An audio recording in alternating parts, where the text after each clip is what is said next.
Hey guys, welcome out to part four of the examination of the debate. The King James only controversy, is the King James Version superior to modern versions? This is a debate between myself, Nick Sayers, and Rob Rowe. So this happened, I think, about 5 or 6 weeks ago now. And so I'm up to part four. So we've just basically both had our opening statements, and I've just gone through and examined Rob's opening statements. Now, one thing I said last week, I said I'm just going to be shooting from the hip and all this sort of stuff. I actually went through and listened to about an hour of last the last episode that I did, and I found it really boring because I was trying to do study online, and a lot of the time I listen to YouTube. I don't watch it because I'll be in the middle of doing something, and it's easier for me just to listen to the YouTube rather than sit there and go through everything. And a lot of the time, when things are put on the screen, they're read anyway, so there's no point just sitting there and watching it. You can do other things. And I sort of felt that it wasn't the best way to go to just sort of shoot from the hip and not have things prepared. And so I think even by the end of the video, I was a bit disappointed that there wasn't much online about what Rob had said. Now, there's several factors to that where most of the textual criticism of the Bible is to do with the Textus Receptus, to do with the departure from the critical text and things like that. Um, and when it comes to the Hebrew Bible, it's not actually how the Hebrew Bible is attacked, um, in a sense. Well, one of the main ways the Hebrew Bible is attacked is by redefining the Hebrew words. So they'll say, "Oh, the vowels on that word don't match this," and so they'll change a few things, they'll twist a few things, and that's their way of sort of getting variance in the Old Testament. But then the other way is just going directly to the Septuagint, or going to the Ugaritic, or going to the Dead Sea Scrolls, or and usually this is very inconsistent. It's just they're reading through something. Some author brings out a book, might be someone like Michael Heiser, and he wants to squeeze some sort of demon concept, or alien type of concept into the Bible, and so he has to squeeze a few words here and there, and twist a few things to get these concepts in. And so people might drag those concepts and throw them in. Um, but realistically, when it comes to the Old Testament, the the ones who are actually being the most faithful are the ones who are sticking with the King James, because we're just basically saying that's what the Hebrew says. And a lot of the times these people say, well, yeah, that is what the Hebrew says, but we've got this other translation here that says this, or the Dead Sea Scrolls say this. And so we've we've just got to be mindful that there is, I guess, in a way, a lot of the times I'm debating New Testament stuff, because that seems to be where most of the issues come up. But I guess with people like Rob, people like Michael Heiser, these guys are, they're realizing that if you can change a few things here and there in the Old Testament, that affects the New Testament. That affects the whole reading of the New Testament. If Jesus, didn't believe in a young Earth creation narrative, and you can squeeze evolution um, into Genesis chapter 1, and you can sort of squeeze into Genesis chapter 6 this whole concept of this, demons having sex with women, and that's one of the reasons why God judged, because there was this other rebellion and all this sort of stuff.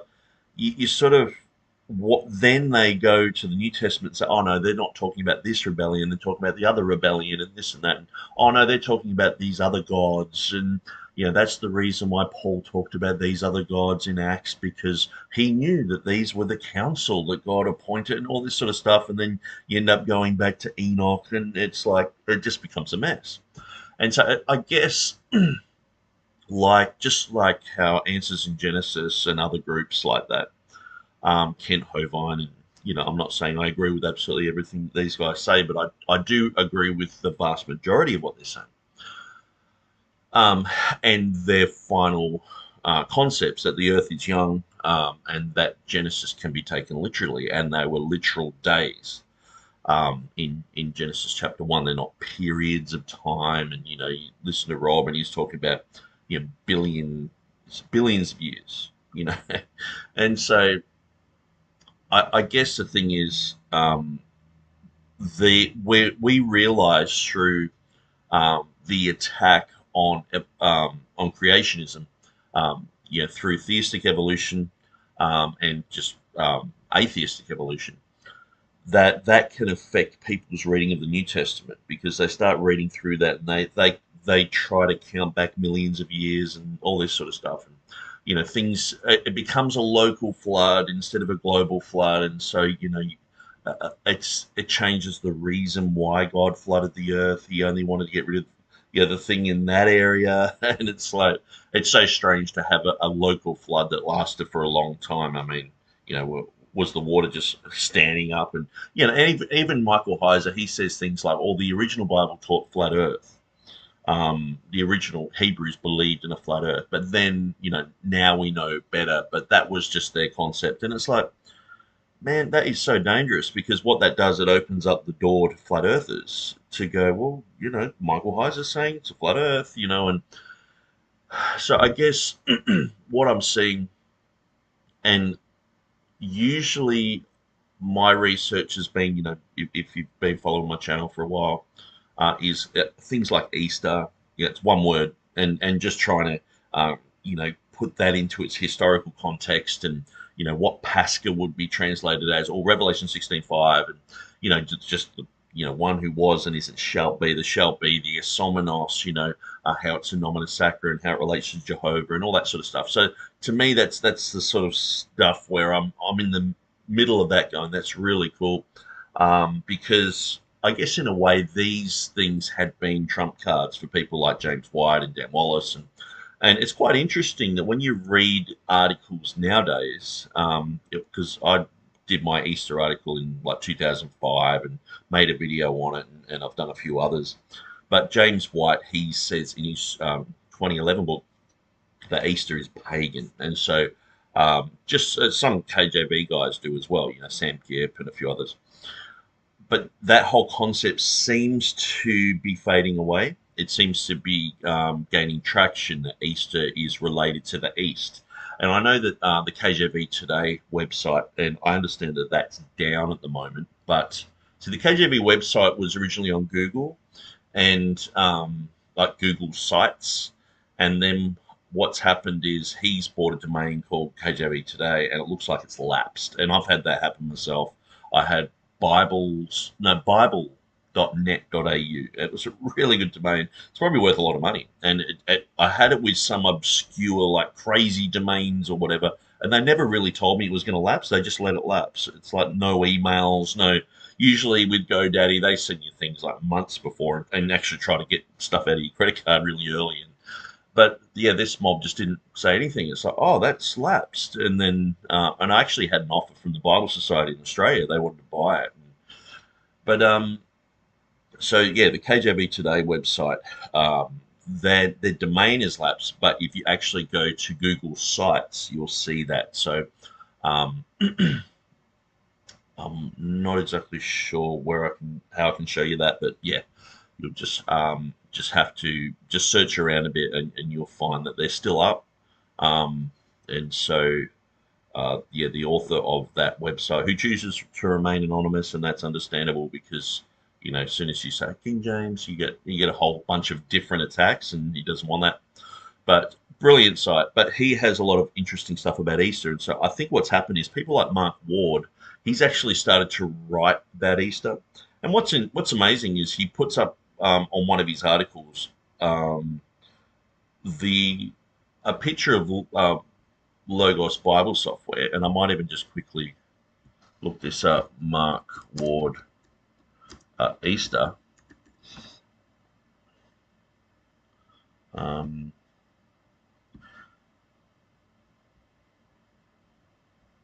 Here we go, Logos.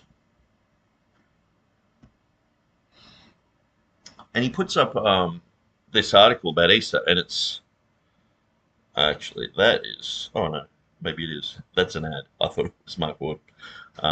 Let's just type in Easter here. Is Easter a pagan holiday? Some say yes, but is it really? Da da da. And so he's questioning the whole thing of a pagan Easter. We're not sure that Easter is a pagan word. The Old English Dictionary says this. Bede says that. And so who was at the front of that? Well, originally Scott Jones wrote an article on Easter.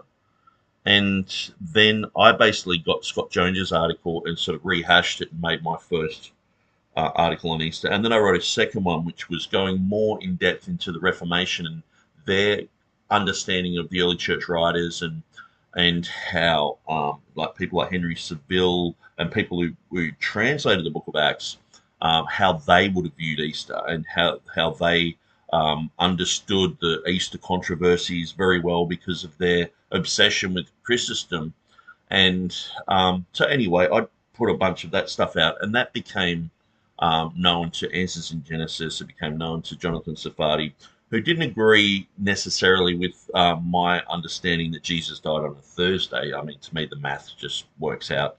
If he's going to rise from the dead on Sunday, on the first day of the week, it's you just count it back. I mean, it's not a 72-hour period, but he died on the third day, so it doesn't have to be the exact 72 hours. But if he died on the Wednesday, then it's like he died on Saturday, or he rose, sorry, on Saturday, and it's like it's just doesn't make any sense. And it's the Sabbath, it's a day of rest, and Jesus is coming out and doing all this stuff, and it's like it just seems like people go, oh, it can't be Friday, and they just jump to Wednesday. It's like just doesn't Thursday exist, And I think Chuck Missler popularized this, and the guy who actually was publishing my stuff, he was a Wednesday guy, but he allowed it to be put into his magazine, and I really thank him for that. He's passed away now.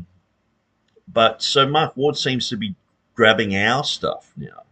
I mean, he's in disagreement with James White on Easter, and a lot of people, and I've been at loggerheads with people who were saying Easter's pagan, like critical text guys. And Mark Ward, I think, he's looking into these things and actually looking at King James literature, so he can get on his channel and say, King James people are like, semi-retarded, but we love them, and we want them to be our friends. I don't know why they're not friendly to me. I mean, I only call them idiots and dimwits and half-retarded people, and, but I don't know why they're so uncharitable. You watch his videos and you're like, oh, this guy's just so toxic. But he's going through some of our material and stealing stuff.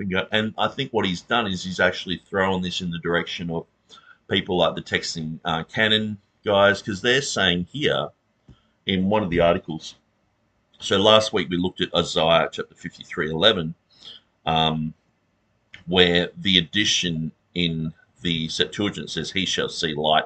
And they're saying, oh, this is a reference to the resurrection. So this is exactly what Rob had said. And so I was like, well, where's Rob getting this stuff? And so I just thought he would have been getting it from Heiser. I think it is originally probably from that type of school. But now, yeah, guys, Text and Canon Institute, they're sort of grabbing a bit of this stuff. So this is by John Mead. So John Mead is sort of like the Hickson or Gurry, but for the Old Testament in the Text and Canon Institute in Phoenix. And so, yeah, I will go through that article later on. I'm not going to go through it today, but what I'm going to do is, because there were 5 issues that Rob had raised in his opening statements, and I felt that last week I thought that I could just easily find some information, just by surfing around, and it was just it wasn't there. Where in the New Testament you do that, you usually find a bunch of good stuff that leads you down rabbit trails, and you can do that.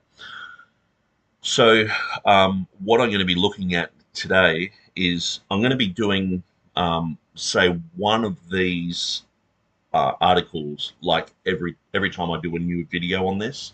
I was going to do all 5, but I thought, look, I'll just, rather than bog myself down and I'm just doing all this study all of a sudden, I'll just do one at a time. And so I stuck with the silver dross or glaze. So I'm going to sort of deal with that issue. And I found a good article, and so I'm going to read through that. And then what I'll do is, like, say, the next video, I'll deal with this one on Isaiah chapter 53, and hopefully I can find something that counters this by then. But yeah, I just found that this was on the Texan canon, so this is probably where Rob got some of his information for that. Um, but yeah, even though I did a cursory sort of look last week, there was enough to go, like, say, this whole thing of Isaiah 53. It was like, well, why don't they go to the Septuagint in the verse before, and the verse before that, and the verse before that? It's because it doesn't have this resurrection thing, and what it seems like is they're just cherry picking. It's like you're going through the smorgasbord. It's like, nah, just plain onions, plain potatoes, a bunch of cherries. It's like, hey guys, we're going to use this. And it's like, that's not good scholarship. It's not good just to, you got eisegesis and exegesis. It's not good to, well, especially when you're trying to actually reconstruct the Bible like they're doing. You can't just do that. You can't just go, well, we like this one, and the next verse, no, we don't like it because it doesn't. It's not a popular thing. It's not cool, or it's whatever. And the thing is, too, you'll be dealing with one issue, like I'll be dealing with the silver gloss issue in Proverbs, and then you go to this issue, and it's exactly the opposite. Where this one they might be going with Septuagint, and the other one they might be going with the Ugaritic, then the other one they're going with the Dead Sea Scrolls, and it's just like, so which one is right? So, oh well, they're all sort of right. This becomes their edition of the variants in the Old Testament, but they're still cherry picking because there's mistakes in the Septuagint. I mean, and which Septuagint are you going to use? But then it comes down to, okay, did Methuselah live for 14 years after the flood? Why don't they put that in there? It's like, well, because that creates a contradiction. But isn't the harder reading something you prefer? It's like, oh yeah, but that's become so hard that it's stupid. And it's like, well, yeah, and so like I was saying, it's actually an art. The whole concept um, of this reconstruction is an art. Actually, I had a comment, and I might go to it. I might actually read through some of the comments. I'll just open a new YouTube. Some of the comments in the last video. Library. Shit, where am I? Home. Your videos. And I mentioned the art thing. Okay, live. Okay, that one's live. Oh, we've got 4 views already. And if you guys want to comment, I can interact with that as much as I can. Okay, so let's go to this one. Don't know how to get to the comments. Details. I know there's a section called comments. Here we go. Yeah. So Stephen Hayes, and me and Stephen, he's followed me on Facebook for quite a long time. And we've chatted, and modern scholars, in selecting their variants, reads nags are not engaged in art; they are engaged in an agenda, in an anti-Bible agenda. So I guess, in answer to that, it's like, yeah, absolutely. I believe that they have an anti-Bible agenda. But I guess, in a way, the reason I was saying it's an art is because these guys, I don't believe these guys are Christians. I mean, I don't think Christians would do this sort of thing. But at the end of the day, they and Christians, they are sensitive to this. Non-Christians aren't. So if you get someone who's a full-on atheist, they're just going to treat the Bible like it's rubbish. They're looking for mistakes in the Bible. They're trying to prove there's errors and So someone who is a non-Christian and they're a scholar, someone like Bart Ehrman, he has no trouble in just finding something and just saying this is this absolutely rubbish. Now we know that underlying everything that Bart does is this desire for worship, because we know that humans want to be worshipped just like demons do. I mean, the devil was like, just bow down and worship me, Jesus, and that's it. I'll give you everything. He wants worship. Humans want worship. We can see that, just look at the rock and roll scene. But the worship that he wants is he wants to basically say, I know what God really said. And people go to him as the go-to guru. So this is the underlying thing that I believe is in people like, say, Elijah Hickson or Mark Ward, or these guys who will just throw out 12 verses here and there and add a few verses here and there. But I guess the way that they're doing it, they've got a seared conscience, and they have convinced themselves that what they're doing. See, people like you and me, we look at these things and we think, who would ever do that? Who would ever change the Bible? I mean, that's just disgusting. But to people who do that sort of stuff, they've seared their mind.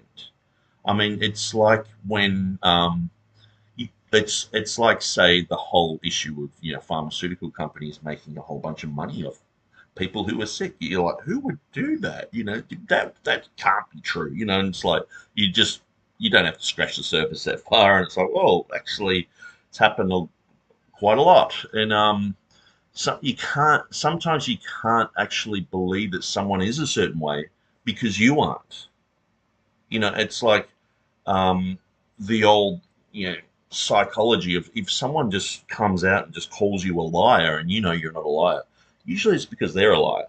And they do it quite often.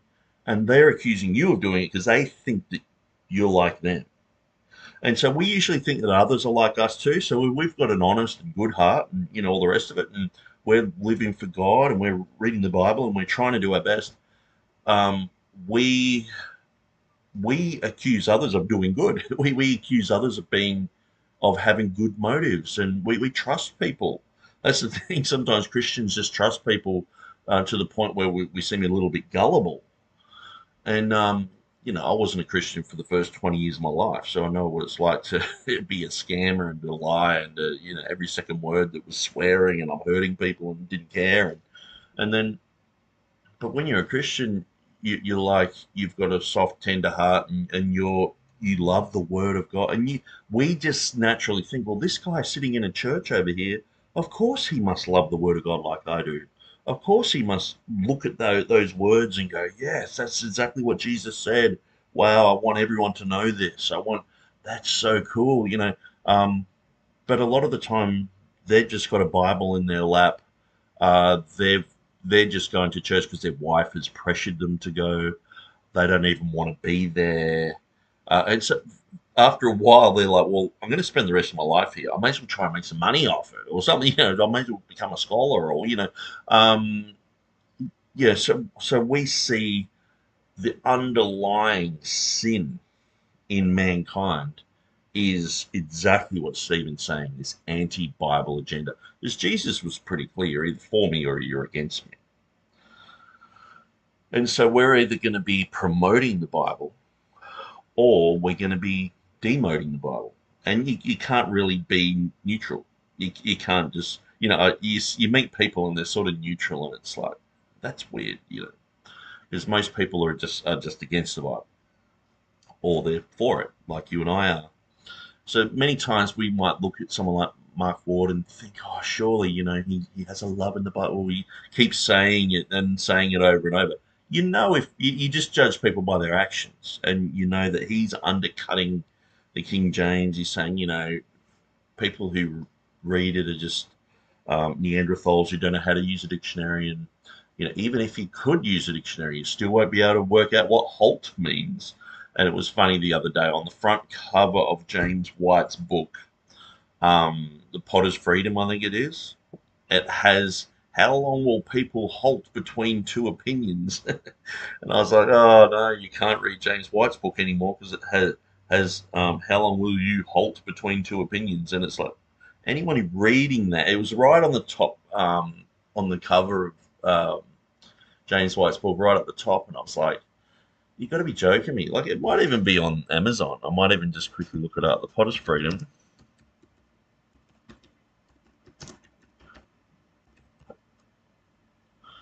Okay, Potter's Freedom. Yeah, this one here. It's an absolute classic. When I saw it, I burst out laughing. I was like, you got to be joking. Like on a James White book, you know. But it seems like they've created this bit of a narrative where it's like, okay, uh, open image in your tab. Okay, so it's hard to see, but it says modern antidote to Arminianism, a clearly expressed, logically coherent, biblically faithful alternative to a theology that halts between two opinions. I was just like, oh, Mark Ward would read that and just go, oh no, oh, now I have to say that James White's books are totally not understandable because on the cover he uses halts because he's like, you know, you can't use a King James because who knows what halts means? Yeah, halts. And the thing is, it's Germans use the word halt for stop. Okay, we use the word halt for different reasons, and so Mark Ward sort of plays on that a bit. He's like, "Oh, it's a false frame. Most people think it means this and that," and it's like, "Yeah, because we've heard, you know, halt, you know, and we've watched a lot of German and Nazi sort of, um, you know, films and things like that, and dialogue and cinema and you know, stories about World War II, which uses the word halt a lot, and so." But here we are, a James White book with the word halt right there. So anyway, I'm sort of rabbit trailing so far now that will I ever come back? So anyway, what I've realized is Mike Ward, he's basically sort of trying to get onto this Easter bandwagon. And you notice in the video that I did of Mark Ward recently, he was like, King James, these King James advocates, even though I love them as my brothers and I really care for them and I'm up at night weeping for their soul and I'm just, you know, they're just, they're Neanderthals and they can't think and they can't use a dictionary. And then he's like, none of them have ever produced anything that's ever helped me. You know, I read like Michael Heiser, and at least he believes in the councils and aliens and things like that. And I'm just sort of joking about that, but it's like he turned around and said that no King James author has ever written anything that's ever helped him. And he's like, these King James guys, they only just write things defending the King James. And when I was going through the video, I was like, man, this is just so toxic.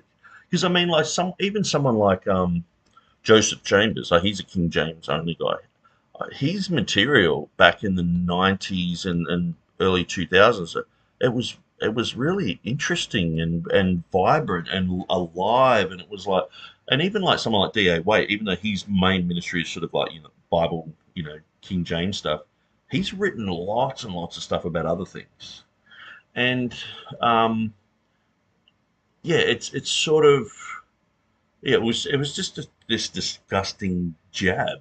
And the thing is, a lot of King James only, you know, King James, you know, that's Textus Receptus, confessional text.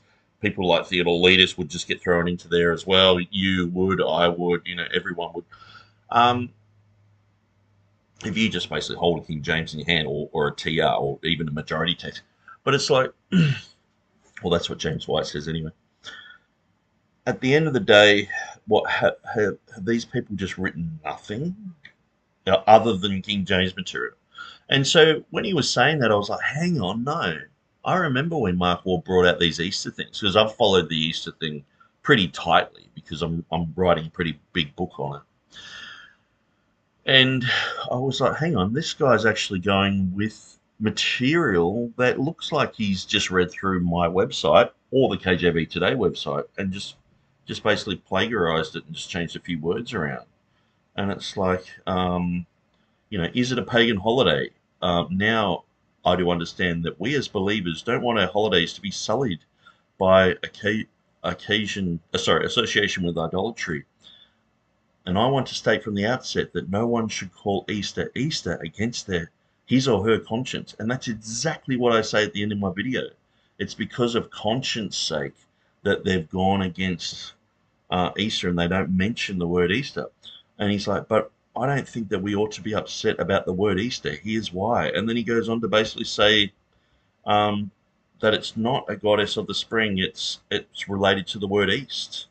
So this is the King James guy. So back when I first started writing my article on Easter, some people were ignorant of the word Easter. A lot of people believed it was a pagan goddess. But Scott Jones wrote his article on it. Will Kinney wrote on it, and then I started writing on it. And then KJV Today, he wrote a lot on it, and we sort of were collaborating. So I would talk to Will, I'd talk to the KJV Today author, and we were throwing things around, and we all sort of went in different directions. I went into mostly the whole thing about it's related to the word for resurrection. KJV Today guy, he sort of went into the whole thing. It's related to the word east and dawn and things like that, which I sort of touched on in my second article, and my third article. And Will just sort of was putting all of that information into his site, and so just becoming like a King James thing, And I understand that Answers in Genesis grabbed that material because at the time I wasn't considered King James only. And my article had gotten into Contending Earnestly for the Faith by Philip Powell. And so it was considered sort of like a neutral thing. So Answers in Genesis used it, Jonathan Safadi used it, and a whole bunch of others. But then it's sort of become a King James concept has become mainstream. And then they have to deal with the fact it's like, how come we aren't using Easter anymore in the Bible when there's good argumentation for having it in there? And so then someone like Mark Ward's come along and he's like, well, I don't think it's pagan. I mean, he's done a bit of research on it and probably gone through my article, probably gone through KJV Today and maybe read a bit on Answers in Genesis, which is from me anyway. And it's like, he's come to the same conclusion. And so now he's asking the questions, is Easter a pagan holiday? Well, how come when I said that to James White, I said, hey, James, I've got a really good article, or a really good article. I said, I've got a new article that basically proves that Easter isn't a pagan holiday, but it's actually Christian. And he straight away called me a Ruckmanite. And I'd never met James White before, never talked to him before, but I got on his blog, on his chat and chatted about that. And he just called me a Ruck. I asked him, I said, can I show you, I asked him very politely, can I show you, this and that? And I was showing him the concept of how Easter actually isn't from a pagan goddess, it's from the word resurrection. And he said, I'm a Ruckmanite, straight out. And then all the other people in the chat room were like, yeah, he's a Ruckmanite. And then he just blocked me. And it was like, I actually, back then I thought he'd be open. I thought he'd be interested and go, wow, that's a different concept. At least to hear what's happening, because the article was getting popular and, other groups, Answers in Genesis, Safari, they were using the material. And I was like, well, maybe James White might look into it. And I just realized he just has no interest in learning that sort of stuff. Well, he pretends, and then he'll probably grab that and go and look at it and think about it and then go, oh, okay, well, maybe I am wrong, but I'll never admit it. And so he comes, Mark Ward, pretty much with a rehashed concept of that's come from King James only people, but they have never offered anything good or decent or all the rest of it. And he would never ever footnote where he actually got all this information from. The resources. I went through these and it was like, no, that they don't relate. And so, it's not where he would get it from. And he tries to make out he's just read the Oxford English Dictionary. But I mentioned the Oxford English Dictionary in my book, and even the book, it's in my car actually, by Brian Ross, which is basically sort of like KJV Today website, my stuff, sort of rehashed. And I understand Brian, he's sort of saying that he's done a lot of good research on that. But at the end of the day, it sort of comes down to all my concepts, but he has a different ending. So he believes that the word Passover in the King James was exactly the same as, say, the Bishop's Bible and other Bibles before it, where it sort of meant both Easter and Passover. And so Easter sort of in Acts chapter 12, verse 4. Did I say Passover before? Sorry to confuse you. But Easter in Acts chapter 12, verse 4 means both Passover and Easter, where my concept is no, the King James guys, they realized that the usage was splitting. The usage that started from Tyndale, he invented the word Passover, so it gave this Old Testament feast, and that was being used more and more and more to talk about the Jewish Passover, the Old Testament Pascha, and the New Testament Pascha, Easter, was constantly being used as the Christian one. And then by 1611, they put it in its correct semantic range. So that's where I was challenging him a little bit and had a bit of a pushback when he brought his book out, because I was like, well, these are sort of my concepts, but you have sort of dropped the ball at the end, because he goes through and says the word Easter comes from East and all this stuff from the KJV Today website, which is sort of, we came to very similar conclusions, but I was sort of like, yeah, it comes from the Teutonic, it comes from Auferstehung in the German, which means resurrection, just talking about the resurrection day and things like that. And so I felt that the title, because my 2005 article, Why We Should Not Pass Over Easter, so Brian's written Don't Pass Over Easter as his title. But the whole thing about having that type of analogy of why we should not pass over Easter, it's a bit of a pun, because it's like passing over Easter is putting Passover in the place of Easter, where he's got don't pass over Easter, which is basically exactly the same sort of terminology. It's the same meaning, I should say, but he's saying don't pass over Easter. But it's like that's exactly what the conclusion is. We're passing over Easter, and it can be Passover. It's sort of like using a pun that I can use, the KJV Today guy can use, but he can't. It's sort of like, because his conclusion is that it's sort of Easter and Passover. It's like, but that's not how the early church used Pascha. That's not how the King James guys used Easter. The Bible talks about the Jews' Pascha, or the Jews' Passover, because there was a difference between the Jewish Pascha and the Christian Pascha. And so when they even wrote the Gospels, they made that distinction. And so why we should not pass over Easter is like, okay, we've got Easter there and we're passing over it. We're putting Passover over the top of it, sort of thing. And that's what they do in the New King James anyway.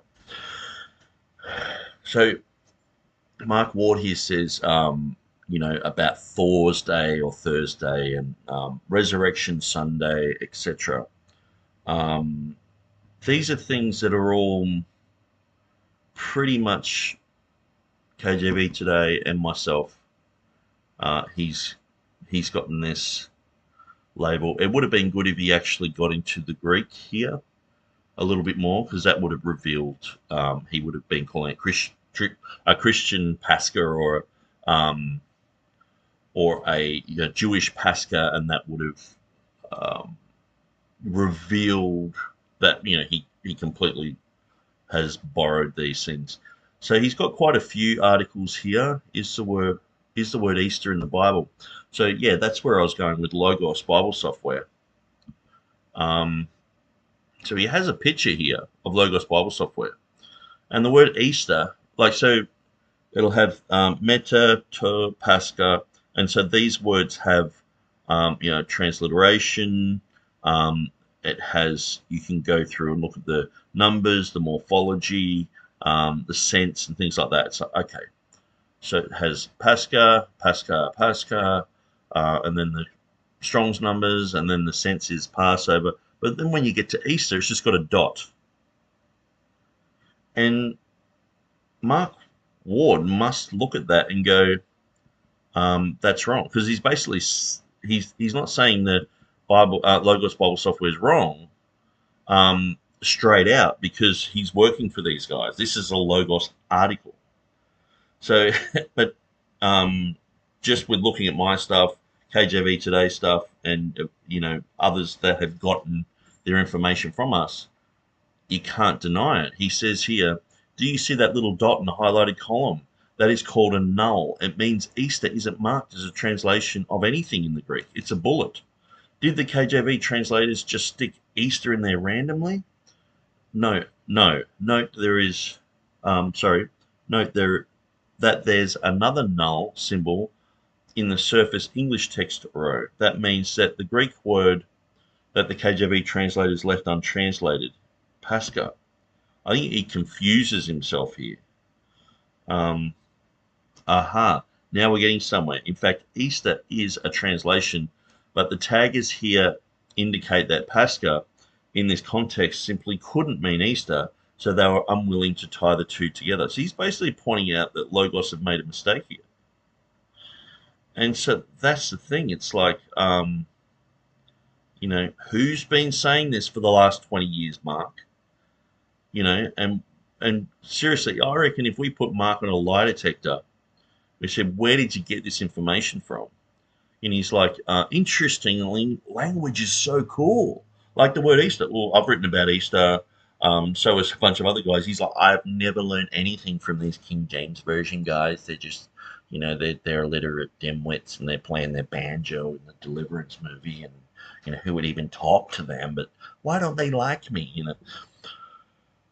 Language is so cool. The word Easter, like the word East, comes from a word that meant dawn. KJV Today website says that. Yeah, I won't go to KJV website and match it up. That's for another time.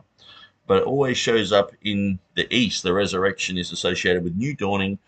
Greek Pascha is directly related to the Hebrew word for Passover. The word used to refer to what the angel of death did in Exodus 12. When he saw the doorpost with the lamb's blood, he passed over those homes. Most languages derive their word Easter from the word Passover. English and German are the big exceptions. Is exactly what I say in my article.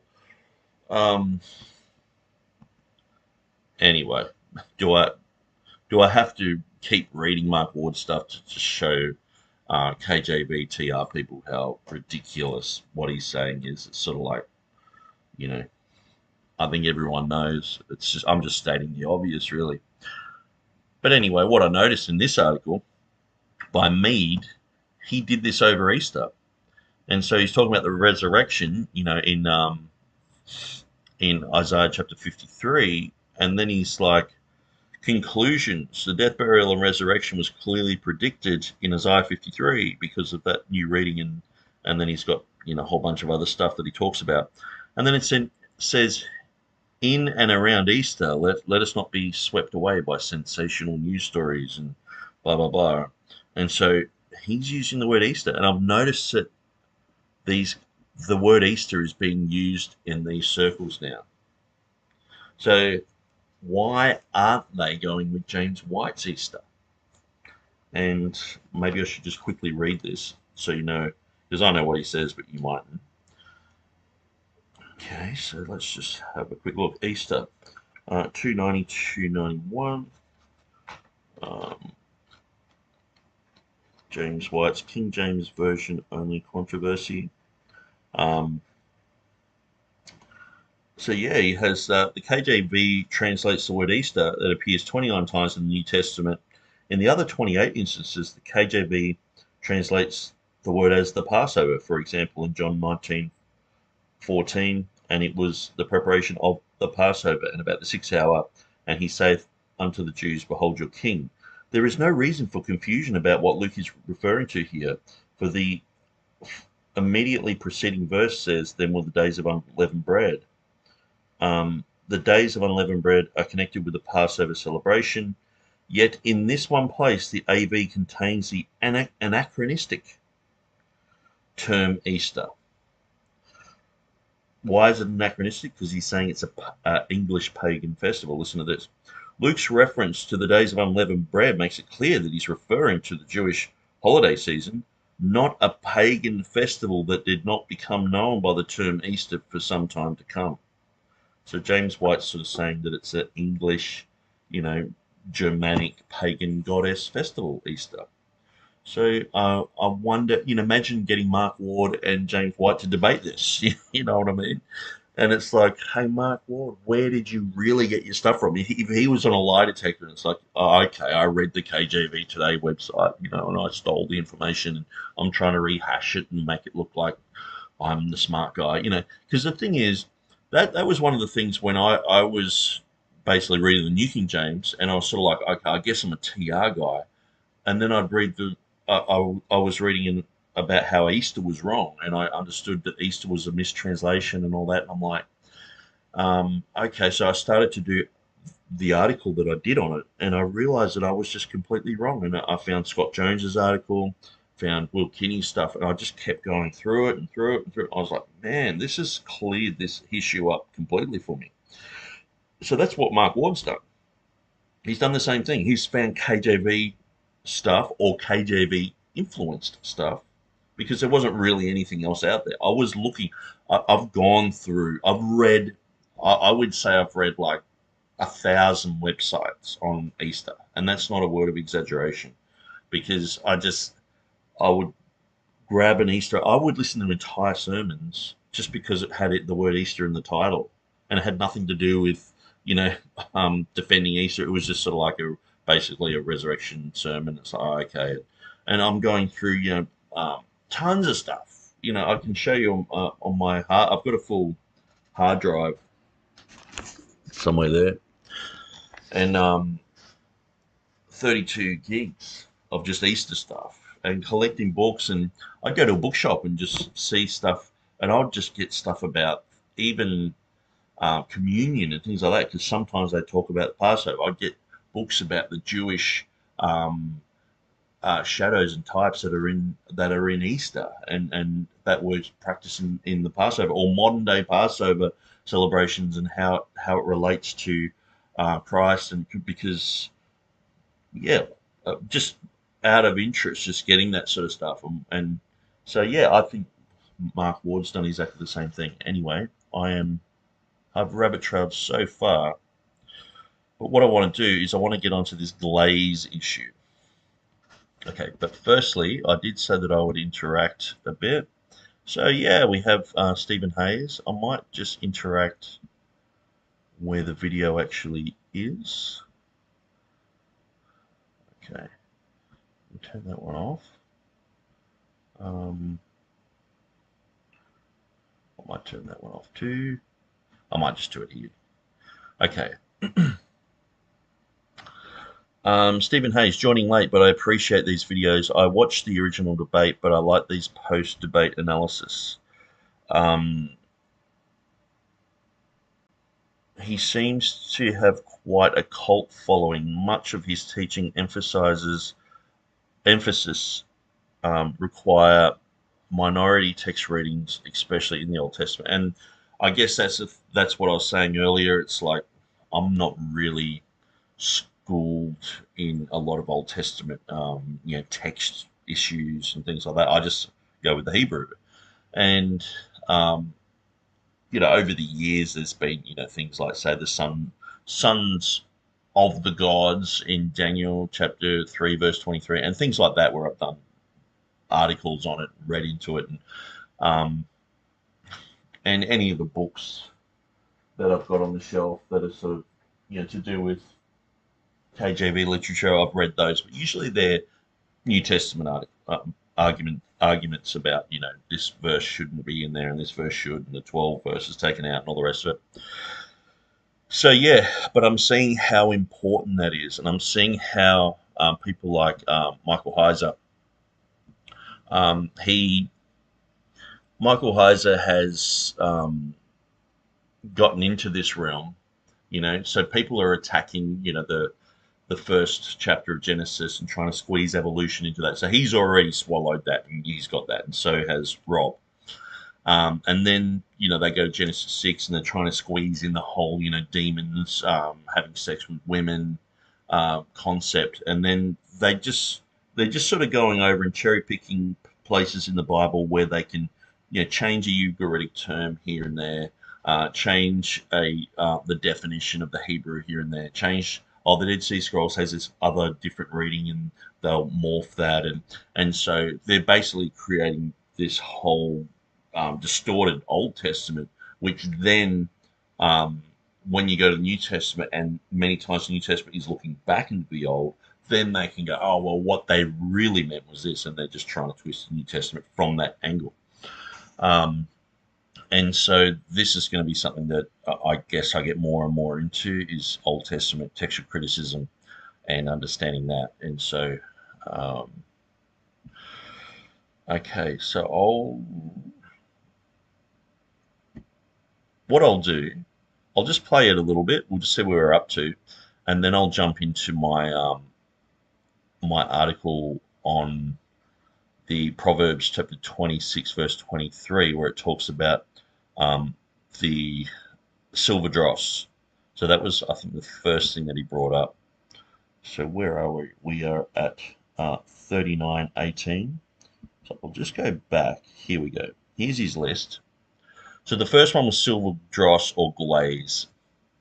And then we had two other ones, White House and Noisy House. And we had the fourth one was pierced or grieved. And then the fifth thing he brought up was the definition of and how it's related to fire. So I'm going to go through Proverbs, go through that one this time.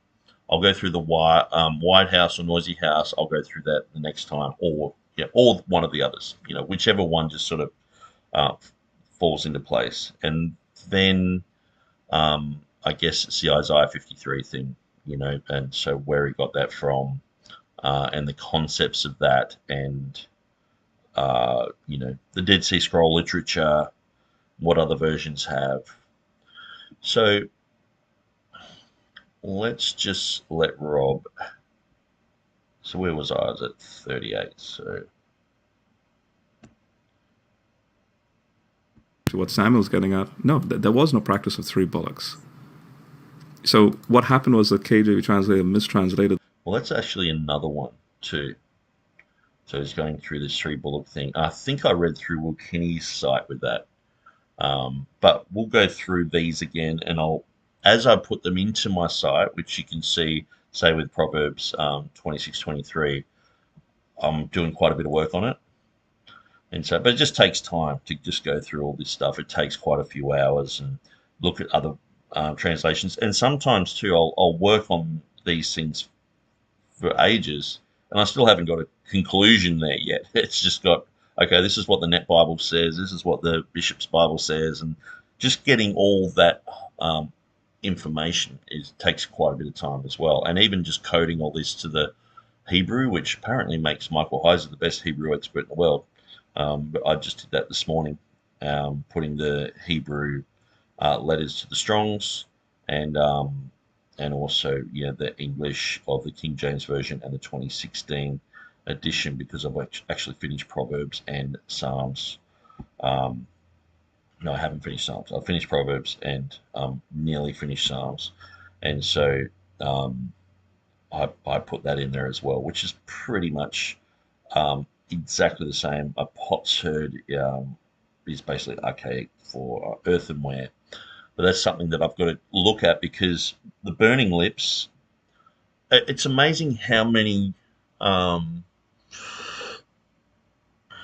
things are being redefined just in this one verse. So burning lips, many of the Bible versions, modern Bibles, have smooth lips.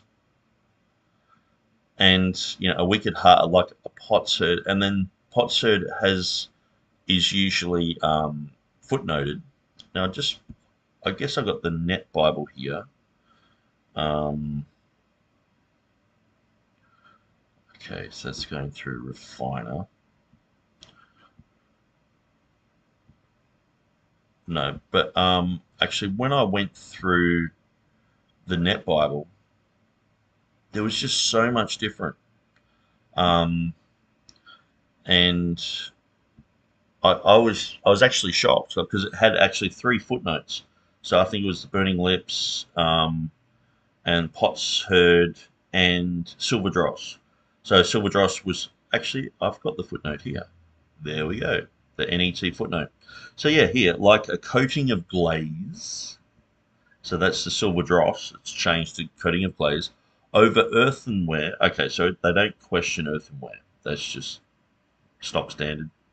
Um, Fervent lips. So I didn't put definition number 2 there, but I probably should because I'm just trying to deal with the glaze issue here. But I should put 2 and 3 there. Um, and seeing I've actually gone there because when I was listening to my thing last week, I actually just said no, we won't go there. It just was very annoying to listen to. It was annoying to listen to myself just sort of stopping through halfway. Um, yeah, so we have number 2. The word translated fervent actually means burning or glowing. The LXX has flattering lips, and so they're trying to squeeze in an LXX reading there. And so number 3 um, is the evil heart. The analogy fits the second line very well. Glaze makes a vessel look beautiful and certainly different from the clay that it actually is. So is one who has an evil heart but covers it with glowing speech. And so they have to sort of, like, there's 3 different definitions here. And when you go through Proverbs, I mean, one proverb like this is usually just 1, 2, or 3, or 2 basic concepts. It's sort of like, um, it's just usually one sentence with with the clause, and they're redefining everything. If you've redefined 3 words in this small little thing, which is like 1, 2, 3, 4, 5, 6, 7, 8, 9, 10, 11, 12, 13, 14 words there, and you've actually redefined 3 of them, it's like that's quite big. And when you look at the others, it doesn't change that much. It's like 3 things have changed. Yep, these 3 things have changed. These 2 things have changed. Oh, actually, this has got 1, 2, 3, 4, 5 things. But maybe it's not changed. Maybe it's actually, defining things. But in this one, they're changing it. And so it's so diabolical. It's just, there's so much work to be done to expose this type of thing. Because how many people do you hear? I go to the Net Bible because it has all the footnotes. And it's like, man, it's just toxic. It's like, I mean, to me, this is just like a Jehovah's Witness commentary. That's how the benefit of these things down the bottom. Like, I would just have to check absolutely everything that gets said because it's so toxic. Anyway, the Hebrew rendering here. So newer translations like the ISV showcase a more accurate rendering, and it actually authenticates the actual practices of the ancient Near East. Finally, what I'll do is I'll bring up in the 30 seconds. One New Testament example from Jude 5, where Jude, like now the 20th edition of the Nessel Island will actually has this. So I'll go through the first 5 issues, and I'll go through one of those each time I do a video. Like I'm going to go through Proverbs 26, 23 there. And so I'll go through these other ones in Isaiah 53 and all the rest of it. Rendering now, but the KJV doesn't. So basically in Jude 5 it says that Jesus saved the people out of the land of Egypt. That authenticates the deity of Jesus. I can go to a Jehovah's Witness because the Jehovah's Witness Bible has Jehovah there. I can say, hey, Jesus is Jehovah, whereas the KJV just has the Lord. And now I can't make that argument that Jesus is Jehovah. All right, I use my time. So twisted. All right. Perfect timing. Perfect timing to the both of you. I appreciate that, Rob and Nick. That concludes the 15-minute opening statements. Thank you to both Nick and Rob for your opening statements, both clear and concise. We are now moving into the 10-minute rebuttal portion of the debate.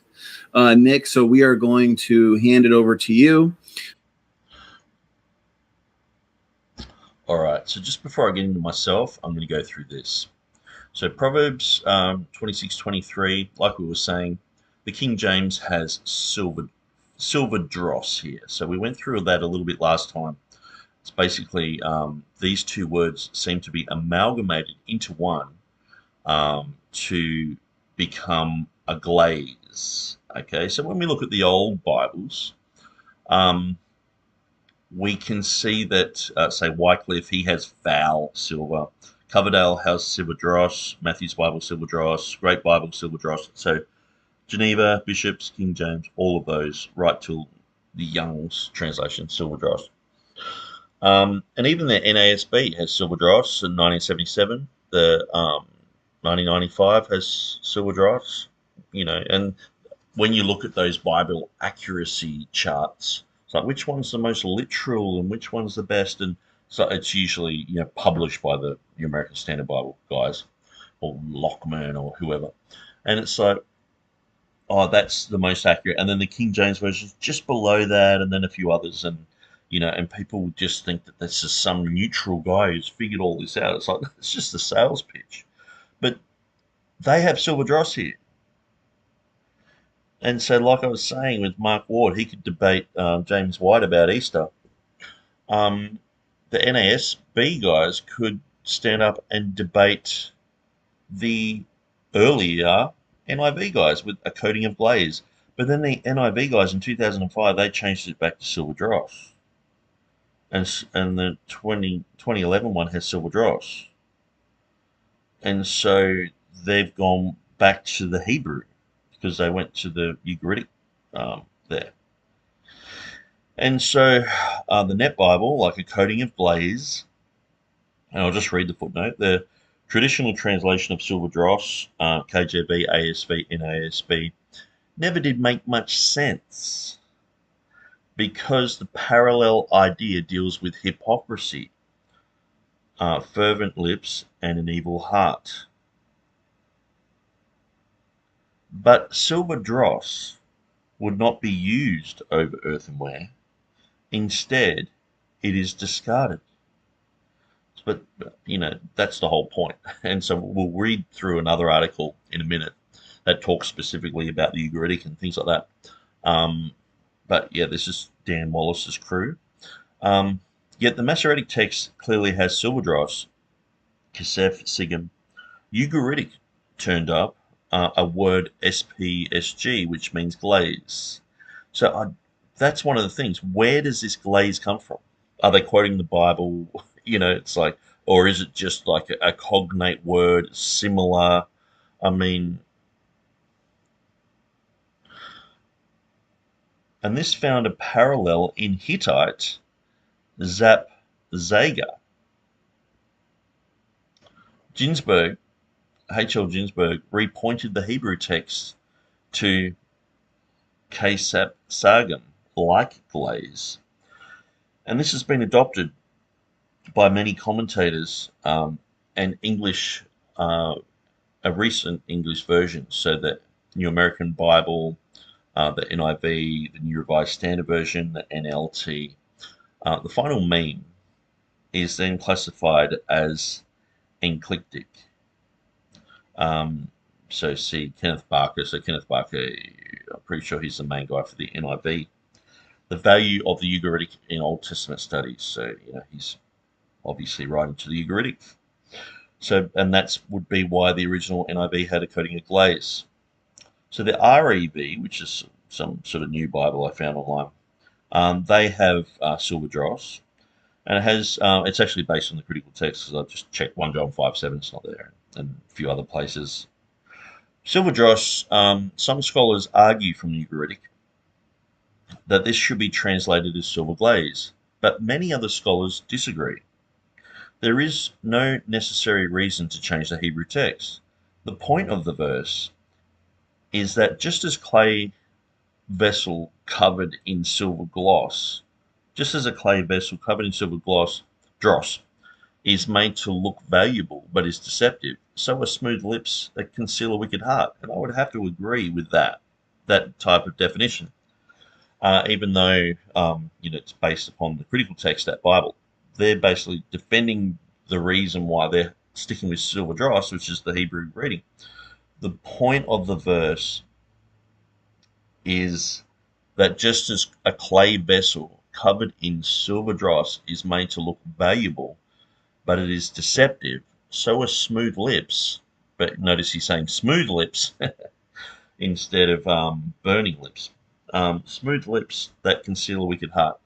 So this is the problem. Like, even the smooth lips, that's wrong. It's burning lips. And so we've got the King James here, burning lips and a wicked heart are like a potsherd covered in silver dross. So burning lips so you got someone with burning lips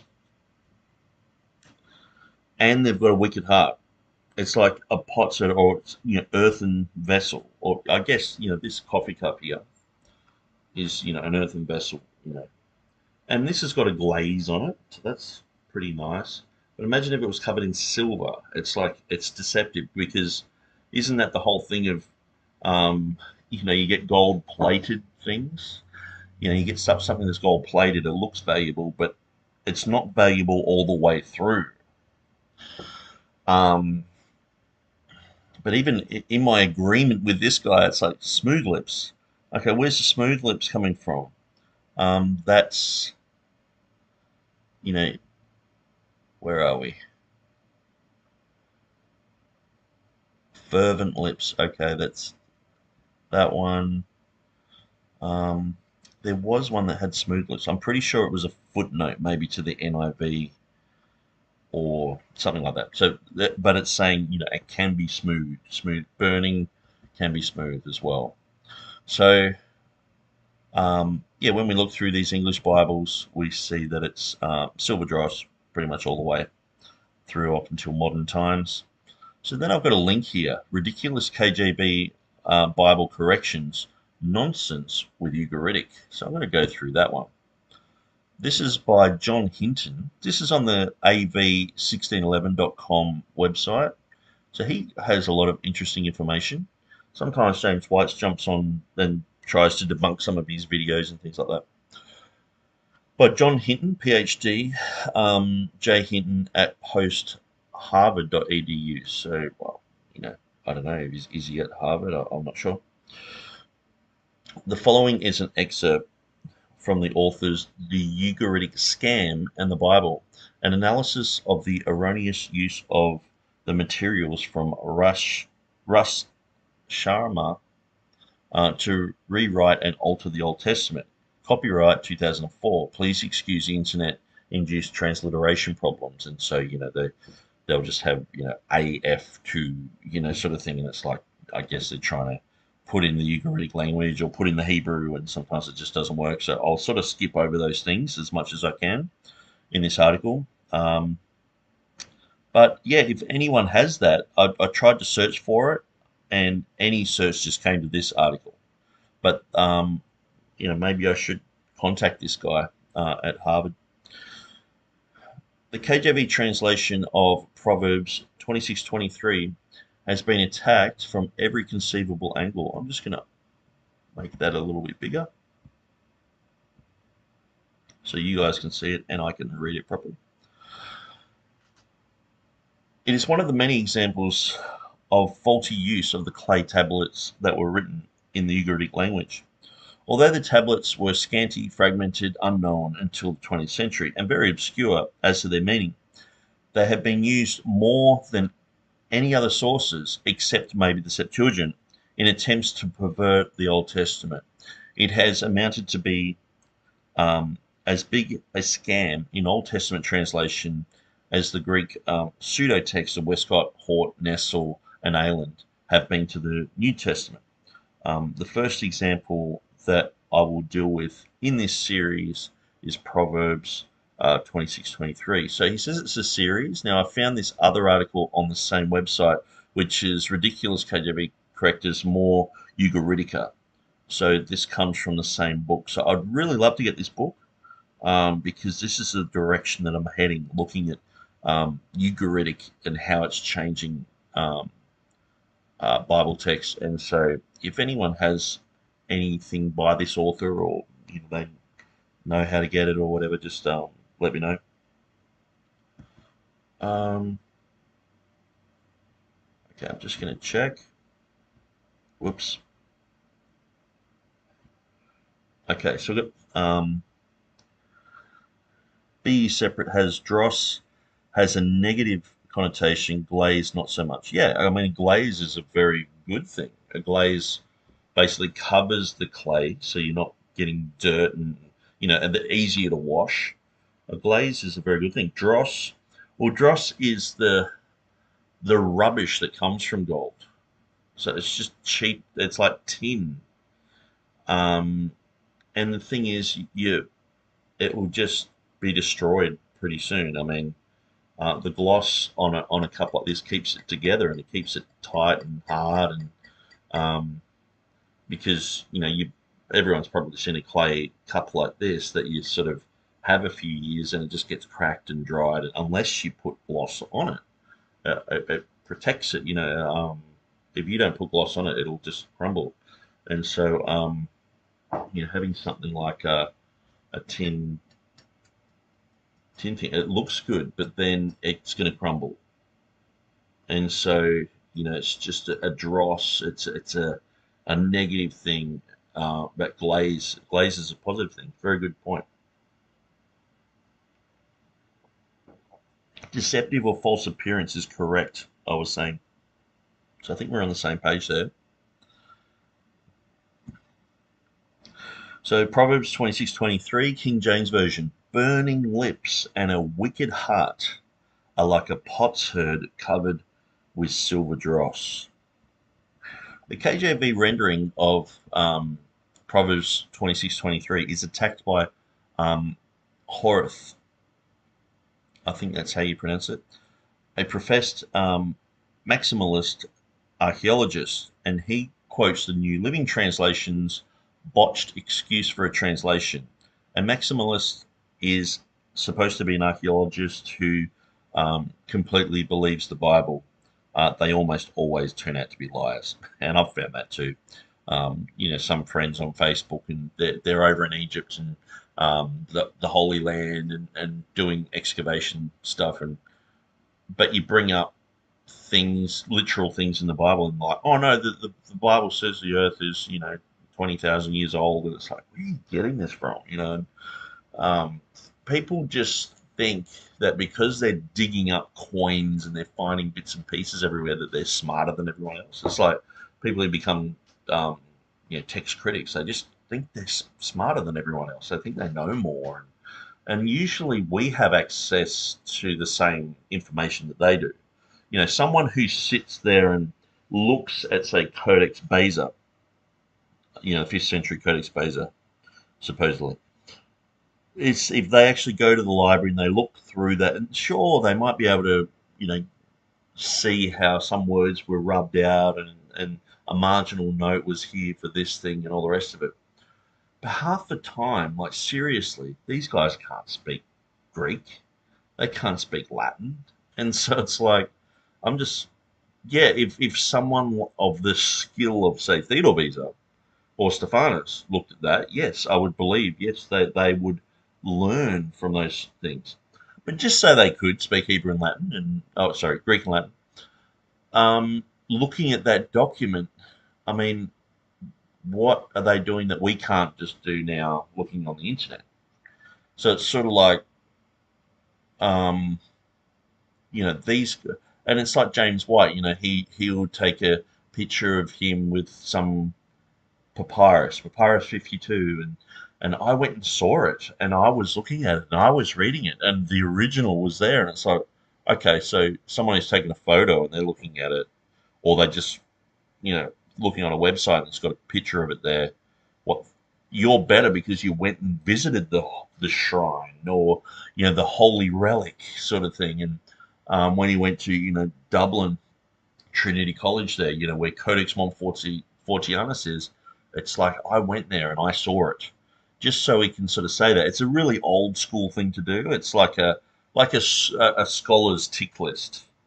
It's like, so people go, so have you seen P52. It's like, not only have I seen it, I was there reading it. And I was, it's like this really prideful thing where it's like, well, I've probably seen it like 60 times in my travels, in books and in on the internet. And it's like it used to be a big thing to go and see something. But see, the thing is too, half the time you can go to the British Library and go and see Sinaiticus. They won't let you just turn all the pages around and all the rest of it. You're in a line of 50 people, and it's just like going and seeing the whales. It's like it doesn't mean you're going to go and swim with them or dance on the beach there with them, and they're going to come and pick you up like they do the lady up at SeaWorld here.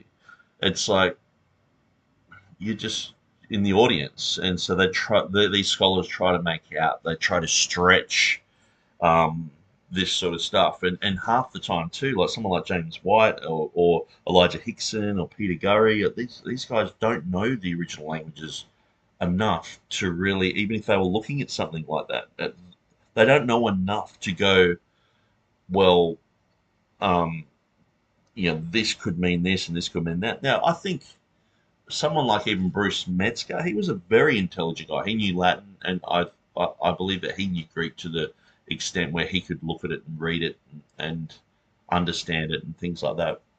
Now, the scholarship in the critical text camp used to be a lot better. Now I'm like, even though it's twisted, even though he has a huge bias and all. See, I think um, he was a bit of a giant in their camp, and that's why he's still revered as the guru, and Bart Ehrman's still like, on his coattails, sort of I'm the guru and everything. But I don't think Bart Ehrman knows Greek that well and the languages. When you look at someone like Metzger, he's from the old school, and he was winning like Latin competitions when he was like 16 and things like that. Smart guy. But then you get to today, and I just don't see any of that in the critical text guys today. Most of these guys are into Star Wars and Star Trek and the Tolkien series and Lord of the Rings collectibles, and I just don't see that level. Like in writing an article, yeah, they can make it sound scholarly, but a lot of the time they're just leaning on the revelation of guys like Metzger and Carlo Martini and these other guys. This alleged Bible-believing archaeologist claims that only recently did Ugaritic linguistic studies allow for the restoration of the correct reading of the proverb. So notice that they're trying to restore the text. We believe the text didn't need restoration. It sometimes changed technology. It went through from manuscripts to printed technology. And when you have printed technology, you want to get everything absolutely correct. Now you want to in manuscripts, but you could be writing along and make a mistake, and it's like, whoops, I skipped a line, and you have to put a marginal note there. And there was always that type of thing that could happen. But with printing, you were able to get everything down to the point where it's like it's accurate, and that's why it's like, well, where was the Bible before the King James? Also, it's in the manuscripts. It's like, but they have these textual variants, and it's like, yeah, every handwritten document does. So but what they don't talk about is the change from technology. That's what it all is. The whole thing about printing is, by the time of the King James, they'd gone through the technology, and they tried to clean up the TR, and they tried to clean up the English Bibles, and by 1611 they nailed it. Since then, it's just they've been sliding backwards. They're like, we're going to fix the text, and they try and fix it, and it's like, well, it didn't need fixing. You've broken it. You've put in this weird word here and there. So they're trying to reconstruct the text. So they're basically saying, okay, that text, the King James, it's rubbish. We want to reconstruct it. We're going to build something from scratch. And so I guess like, a boat that's, the King James is like a boat that's gone through the ocean, gone through time, gone through the early church, gone through the Byzantine, is accurate to the Hebrew as well. But these other two, Vaticanus and Sinaiticus, these other two boats, it's like they never really got out of the harbour. They just sank. They never really were translated or used or anything like that. So they've resurrected them. They've brought them up into the bay, and they're sort of amalgamating the two technologies together, and and they're trying to sort of hold it all together, and they set sail, and it just sinks immediately because it's like deity Christ has changed, virgin birth, or a whole bunch of issues have changed. So it's sort of half floating, half sinking. It's like this just mess. Like you wouldn't want to live there. You wouldn't want to go on that boat because it could sink at any moment. And it's like they're like, okay, well, this is the best, and this is akin to the original. It's like, but it's sort of sinking, and it's like, yeah, well, the original was probably sinking too. Matthew and Mark, and they all made mistakes anyway. So anyway, that's the whole concept of reconstruction. Now we might, on our big boat, on our KJV boat, we might have a few barnacles and stuff at the bottom of the boat, and a bit of slime and a bit of seaweed got caught there, and even a few dings where we've hit a few rocks every now and then. And you might even get like, say, like the mast. There might be three or four masts. One of them might be snapped, but you can still see where it should be, and you can still see, oh, there's something missing here. It's not like you need to be a savant to figure that out, or the old boats where you got the big steering wheels, with all the handles, or one of the handles has fallen off. Like 1 John 5:7 is snapped off there, but you can tell it's snapped off. And so the text has been through a few rough periods, but if you bring it out of the harbour, you can scrape back all the barnacles and everything. You can see where there's a little ding here and there, and you can fix it up. But it's like, apart from that, it's the same ship. We're not reconstructing it. We're just maybe taking it from one language to another, or one technology to another, or but it's still the same boat.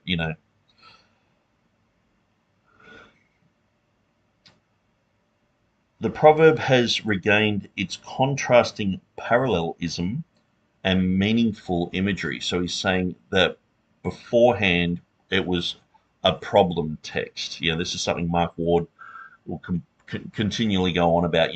We don't understand what that verse meant until he came along, and he's the only one in the world who understands what this means. It's like, man, the pride of the guy. The retrieval of this verse's intent is a small thing in itself. So, they've discovered what it really means. But it's a big thing for those interested in the accuracy of translation. So that is footnote number 1, which down the bottom is who? Horeth. Okay, so that's the original guy I was talking about. Okay, so let us examine. So that's at the end of the quotes. So this would be the author here. Let us examine the translation that this Bible believer asserts has opened our eyes to the true interpretation of this verse. Horeth's contention that this proverb should be corrected with the aid of an alleged cognate in Ugaritic that means common clay pot. Okay, so Horeth's contention is that this proverb should be corrected with the aid of an alleged cognate in Ugaritic that means common clay pot. Okay, so this is interesting, where this article sort of goes into what the clay pot means and how that can change the definition. So he also states that this makes sense of the parallelism which he otherwise was unable to comprehend. This statement that this Ugaritic correction of God's word returns to parallelism to the text is without merit. The point is that decorating something that is without value, not something that is common. Okay, so I'll just repeat that. The point is that decorating something that is without value, not something that is common. Okay.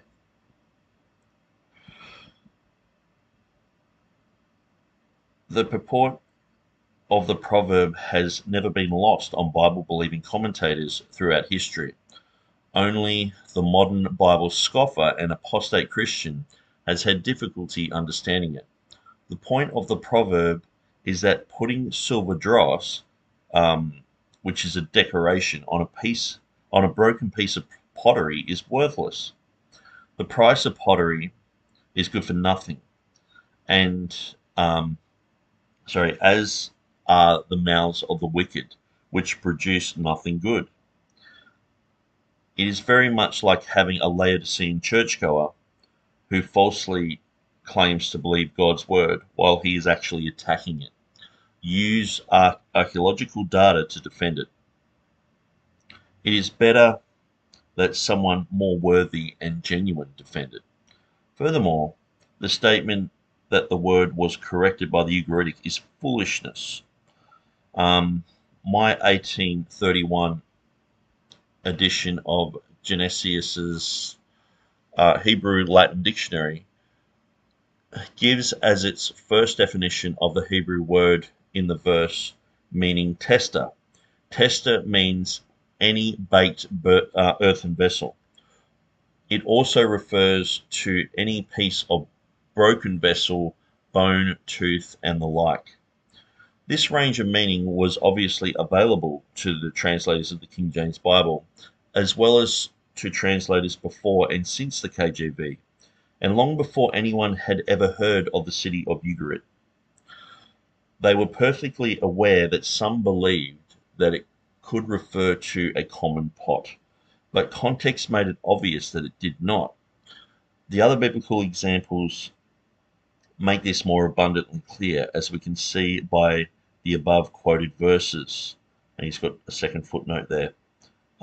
Rather than examining a tree exclusively like most modern scholars, let us look at the forest and examine 3 other occurrences of the same word in the King James Version. Now, just before we do that, I'll just go to the second footnote here, which says, I would suggest that anytime someone starts crowing about what the KJV Bible translators did not know, that they look up the word in old dictionaries.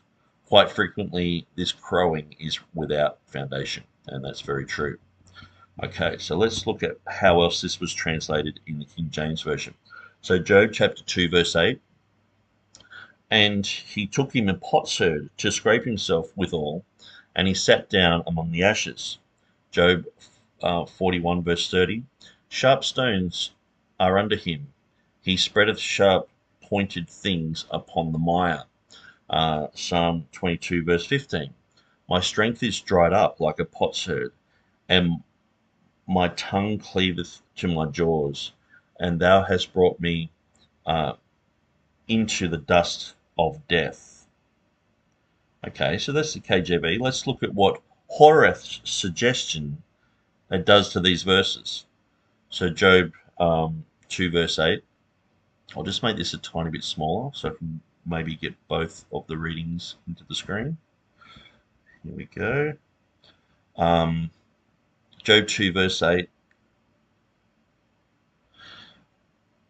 And he took him a common clay pot to scrape himself withal, and he sat down among the ashes, where Job has, he took him a potsherd to scrape himself. Job 41:30, common clay pots are under him, and he spreadeth sharp pointed things upon the mire, where it has sharp stones are under him, sharp stones. Psalm 22:15, my strength is dried up like a common clay pot, and my tongue cleaveth to my jaws, where here it has, my strength is dried up like a potsherd, and my tongue cleaveth to my jaws. Okay, so do these replacements make these verses make more sense? They turn them into gibberish, just as 26:23 becomes gibberish at the hands of the New Living Translation reprobates. Even the master of Old Testament Bible perversion, Michael Dahoud, believed the word meant potsherd, and he even translated Psalm 32:3 thus, but I had become like a potsherd, my bones had wasted away through my groaning all day long. However, ironically, this is a perversion of the text. So 32:3, when I kept my silence, my bones waxed old through my roaring all the day long. So it's interesting. He's pointing out here that but I had become a potsherd, and so in the King James, it has. Is that the King James there?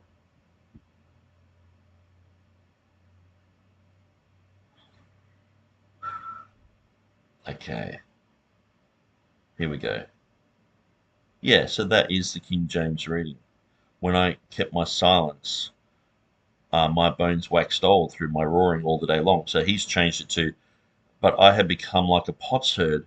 My bones had wasted away through my groaning all the day long. So he's changed it. So he's actually perverted it, but he's gone back to this potsherd concept, which should be an earthen vessel. So when I kept my silence, my earthen vessel waxed old through my roaring all day long. So that's what he's saying. It's like, you know, even this guy, Michael Darhood, he has that concept there and it's actually different from the King James, but it just shows you that he's not even going with it. What Darhood has done here is to corrupt the text by arrogantly changing, and when I go through these Ugaritic, you can see it's just all messed up. So I won't even attempt to, pronounce it or anything. I'll just say that word. What Darhood has done here is to corrupt the text by arrogantly changing that word to this word. However, it remains that Darhood did not think that the Ugaritic cognate meant common pot. He thought that it meant potsherd. And if he saw it should be a there instead of an, if he saw a Ugaritic cognate that he could have used to distort the verse further, he would have jumped on it. Another problem with Horeth's silly attack upon God's word is the failure to even provide any evidence for this alleged meaning of that word. What word is it that means pot? Is it this one, that one, this one, or that one, or this one, or that one? Sorry, the transliteration is too hard to produce for internet posting, but these letters are all the sounds that are often interchangeable in Semitic languages. Or something else similar with phonemes. Where in the Ugaritic corpus does it mean common pot? Who decided that it has this meaning? And what evidence did they give? Is it alleged meaning? Is this alleged meaning certain or a guess? Is it a good guess? Did the translator of the Ugaritic have an ulterior motive, as Horeth did, which was to undermine the King James Bible and to make it appear in error? If there is such a Ugaritic word and it does mean common clay pot, is there a reason that we should believe that this is relevant in a Hebrew context? Clearly it is not, since the translations provided by it are downright nonsensical. After going through a number of Ugaritic dictionaries, glosses, and vocabulary lists, I was completely unable to locate any suggestion of a Ugaritic cognate that has this meaning, including Diolmo's recent dictionary, which was published a few years after Horeth's book on biblical archaeology. I also have failed to encounter any mention of this alleged meaning in any of the Ugaritic literature that I have read, which is quite substantial. Wherever Horeth picked up this bit of nonsense, it is a mystery. But it also should be added that nowhere in the text does it say pretty glaze. The word, that word, only means silver, and sigim means dross. The New Living Translation has not only translated the word in question wrong, but it has unarguably mistranslated the term in the clause. Horeth has done here what most modern Pharisees do. He has elevated scholars above God's word by making a scholarly sounding statement that is intended to shake people's faith in their understanding of the Bible and look to scholars with esoteric information for the real answer. Sounds like Heiser and Rob. However, he has provided no source for the information. Most Christians lack the know-how or inclination to pursue the research required to verify such statements, and many will accept them due to an unfortunate modern tendency to trust titled men over God. What a statement. That is just gold. I mean, they trust entitled men over God. You know, people, you got the PhD, you got the doctorate, and I'm not saying those things are bad, but I mean, what are you learning? What do you have a PhD in? You know, Satanism. What is particularly amazing is that he uses the New Living Translation as his quoted version for this correction. Other than some of the wackiest translations, such as those aimed at sodomites, and perhaps Peterson's The Message, this is probably the sorriest excuse for a translation that has ever been produced. And in spite of its name, its editors do not actually claim it to be a translation, but rather a paraphrase. It's not really an important footnote, so I'll read it later.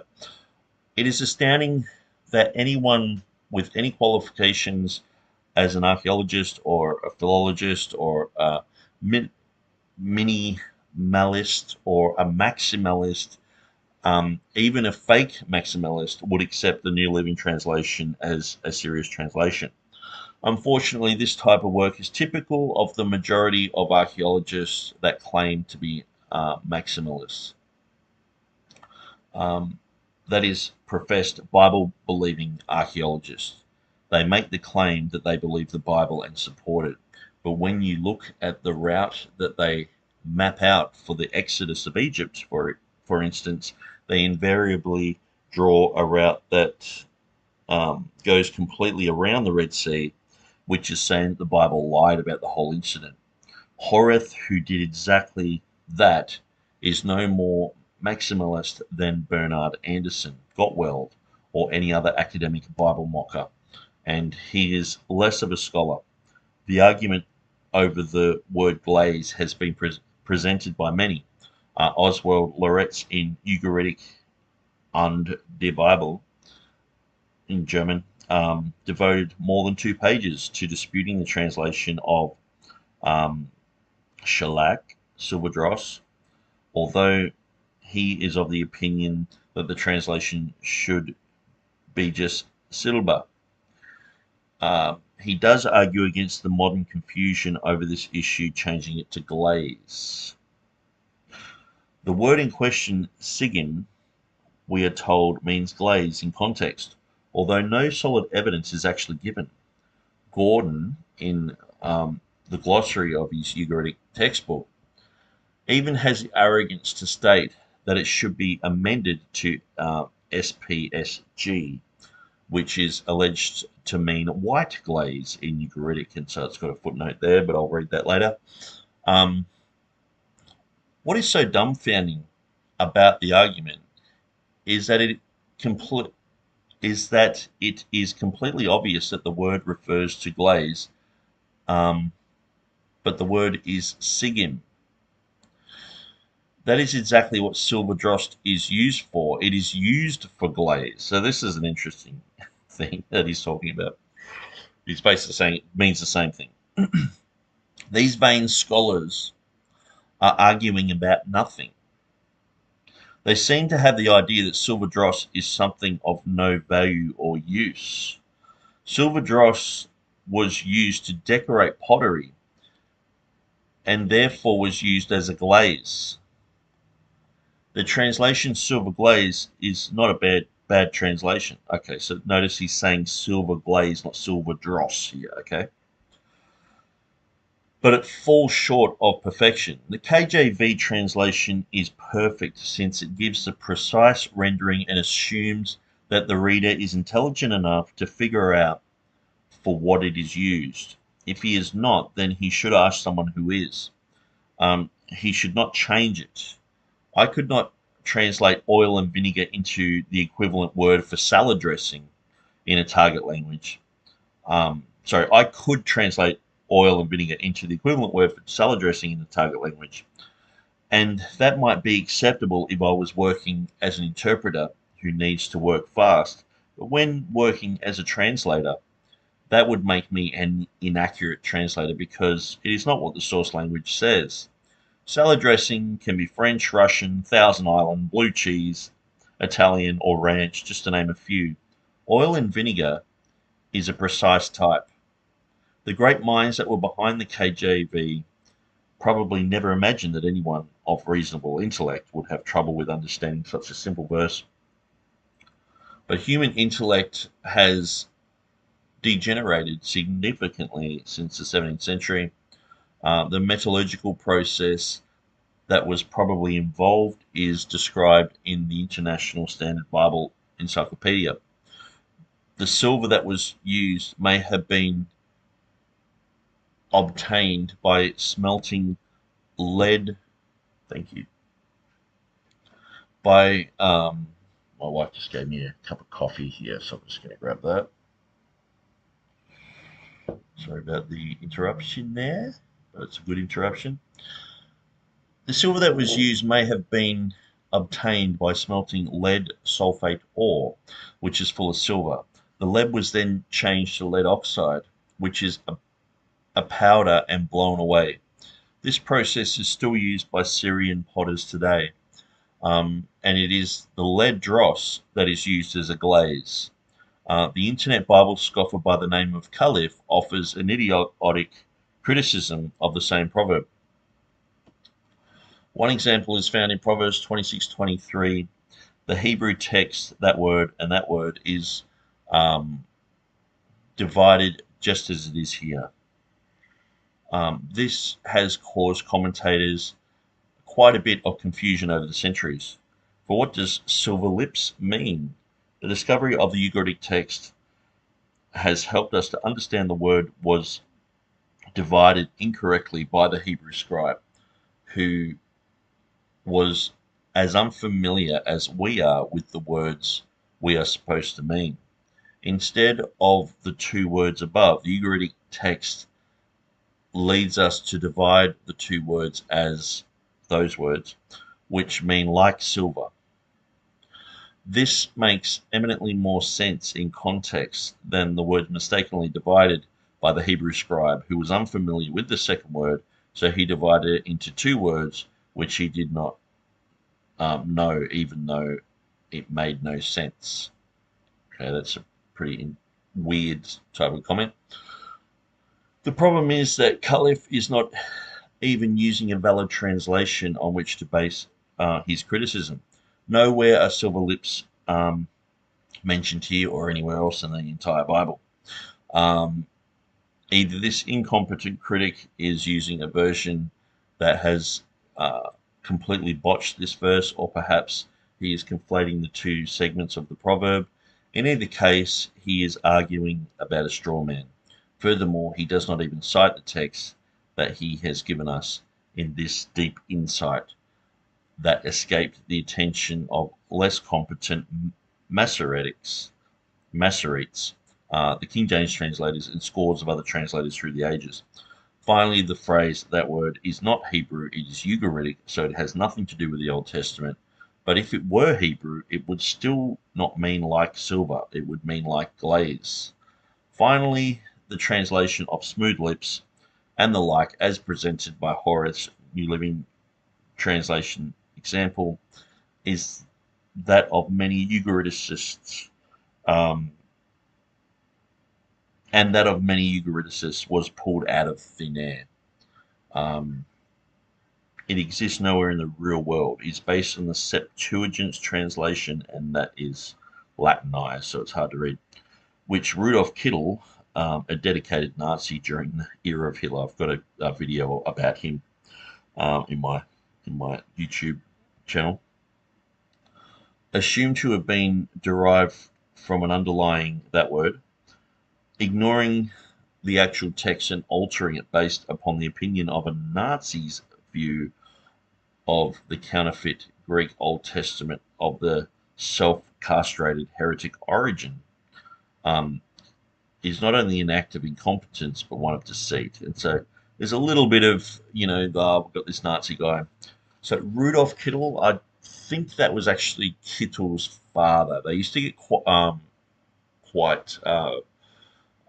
mixed up in a lot of older type of TR KJV literature, and so I'm pretty sure it was Gerhard Kittel that was the one who did the dictionary, the Greek dictionary, and who was a Nazi. Rudolf Kittel, I'm pretty sure he worked on the Hebrew Greek text. The Hebrew Old Testament text, and so that's, we can't just demonize him because of what his son did. Don't know that much about him, but I'm pretty sure that most scholars try to make that distinction. So I just sort of point that out. And when it's talking about the self-castrated heretic Origin, I don't think there's that much evidence about Origin castrating himself. That's what I've heard recently. I used to say the same thing. Origin he castrated himself. He was a psycho. But then I'd heard that that actually there's not much proof for that. So that's something that I can go either way on. If you can show me good proof on it, or proof that it didn't happen, it's like, okay, well, I need to learn more about that. But I just sort of throw that in there, that it seems like could be two potential errors in that article. All right, we're nearly finished. Nevertheless, the apostates who prepare the New Living Translation have decided that they liked that reading, smooth, better than the Masoretic, that reading, to burn. Although such a change has no foundation or justification, the arrogant and confused scholar of the modern age chooses to change what he fails to understand rather than to accept that he might not understand an ancient Hebrew idiom. Several dictionaries and a few translations suggest that burning lips means fervent lips, which makes perfect sense. This is how the Vulgate viewed burning lips, and so it's got the Latin there. Again, Horace has given us a good example of what this verse means by his fervent attack on it. It is a shame that that few so-called maximalists actually read God's word as they should. A few translators have indicated that they have provided a translation that is not actually in the text by marking the altered words, such as H. Rigginson's translation looks like it's in German, and glatte Lippen and ein Bosses hers. However, most deceive the reader by making no indication at all. In summary, there is scarcely an element in this proverb that has not been perverted by modern biblical studies delinquents. However, it wasn't broken. We don't need to fix it. We should add here that this is the only example that was provided by Horace for Ugaritic correcting the King James Bible's alleged misunderstanding of verses. Apparently, this ridiculous example was his best. I would love to see his worst. There are many other examples of verses of the Bible being mangled by the mishandling of Ugaritic clay tablets. Others will follow in this series. Okay, so he's got a series of stuff there. I'd love to get the rest of it. So I'm just seeing in the footnotes, the worst example of shoddy and deceitful mistranslation that I've ever seen are in the New Living Translation. Okay, so this is 2004, so obviously we have the Passion and a few others. And I was looking actually the other day. Bible Gateway have dropped the Passion. How's that? They just said it's just too bad, so they've dropped it. Imagine if they actually just started reading some of the other Bibles. Hang on. Imagine if they dropped like the ESV or something like that. That would be so good. Anyway, again, the would-be scholars appear to be confused. Okay, so this is a part of a series of examples. The proceedings are part of a series of examples. So I'm just going to open that up just to see if it goes anywhere. Okay, so, oh yeah. Wow. So, yeah, this website does have a whole bunch of stuff that looks like um, it goes to the Ugaritic type of thing. Ridiculous Bible. Yeah, so this is by this John Hinton guy. So he's obviously written about this quite extensively. He mightn't go to the Ugaritic there. I'll just see if there's a... Yeah, he does. He goes to the Ugaritic there. That's good. This is great. This is what I was looking for. So it's actually on their website. So I found the other page, which was more Ugaritica, but I thought that was the only one because I was typing in Ugarit um, in Google, and so I guess it shows that sometimes Google isn't infallible in their searches. Okay, so yeah, hopefully you can see from that article that um, of what they tried to do. So basically, what they've done is they've um, the words silver and dross and glaze. They weren't really the issue. The whole issue was the pot and a common pot. And so then, we can read through examples. And so hopefully that's given you a little bit of more understanding of the absolute confusion that the Ugaritic text definition of this word pot has affected the silver dross. And they're like, oh no, it should be a glaze over a pot. And it's like, well, that sort of defeats the whole purpose of the proverb, which is saying that it's a useless thing. And they're like, well, yeah, that would be useless to have, silver dross over that. But then he's even saying that it just means the same thing. It means a glaze. And so I thought I'd read that. There's still things in there that I'm trying to get my head around.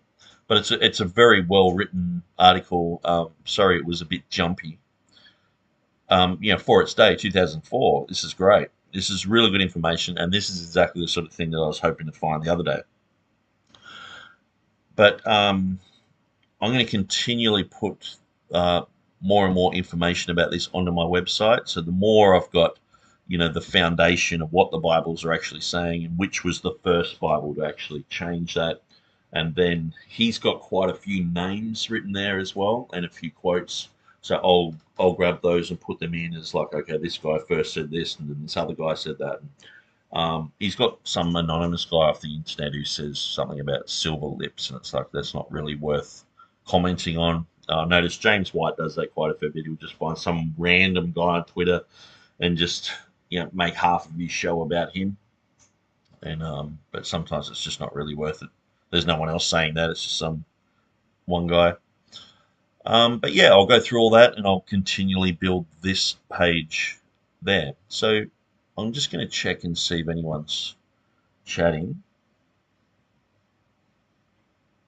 So no one's chatting there. That's fine. I'll just continue on with what Rob's saying. Well, actually, I think I actually begin my rebuttal. Now, I've noticed that sometimes when I'm doing debates, I get a little bit confused of where we're at, and I've done this quite a few times. And I actually thought this is a question and answer time. Why is that? Usually because these debates are done. I can't remember what time in the morning it was that I did this, but usually I'm trying to work out internet issues. I'm trying to go through a whole bunch of stuff in the days leading up to it. And so there's a whole bunch of preparation, which can be quite exhausting. So by the time you're doing the debate, you're actually exhausted. Some of the debates I've done, like when I debated Vince Krivda on Easter, I hadn't slept all night and I was just wrecked. And I was trying to download this program that I think it was just something as simple as Zoom, but this is before the pandemic. And so you had to pay like $60 for it, and then he had to join it and all this sort of stuff. And it was like, just to get to that stage, it took me like about 10 hours worth of just sitting in front of the computer to work out this program. And I was like, man, and instead of studying. And so then you start a debate and you frizzled. And so um, hopefully I can get a little bit more streamlined. I want to get I'm usually using laptops, which I find laptops are fine, but I remember the old days. We just used to have a keyboard there, really good mouse with like 3 or 4 little buttons, and used to be able to jump on some Bible program and click this button, it will go to this page, and click the other one, it would open up this thing. And but now it's all laptop, and you sort of feel hunched over and using this tiny little square for your mouse, and it's like used to be a lot more precise with PCs, and so I'm going to set up PC here, and having a laptop's fine, but I want to sort of just delete all the information off the laptop. I've got so many hard drives. I've got like terabytes and terabytes of hard drives, and so what I really want to do is create like I remember back in the old days, Kent Hovind used to have his lectures, and he'd have like a PowerPoint series that he just sort of would click on the next picture, and then that would spark off to talk about something. He'd click on the next picture, that would spark off something. And I've often thought of just having a database of just really good books and studies and things. And so if I do a search, I can come up with a whole bunch of stuff. And the thing is too, some internet pages drop off the internet. Like say this one that we just read, this is in 2004. I'd never heard of the guy. And so, but thankfully this guy AB1611 has put his material online. How many other books? I mean, I've got a heap of books here that I don't think anyone knows about. Like, which Bible can we trust? Forward by David Otis Fuller, but compiled by Les Garrett. I think he's an Australian guy. No, actually, he gets around, but he's got just lots and lots and lots of stuff about ancient evidence, the received text, who was Tregelles, who was Tischendorf, who was Alfred, and I guess I'd have to type in a bunch of stuff just to see if it's online, but this might just be sitting on shelves and might be read by like 3 or 4 people around the world, and it's like there could be gems here that really help. And sometimes you pick up little gems here and there. Like I really like listening to Jeff Riddle and Taylor DeSoto because they sort of go into um, different arenas. They're not just dealing with okay, the Hebrew says this, the Greek says that. They're trying to look at the philosophy behind, why people would want to change a Bible and why they're trying to reconstruct something, or we're not trying to reconstruct it. And just going through the psychology of all that.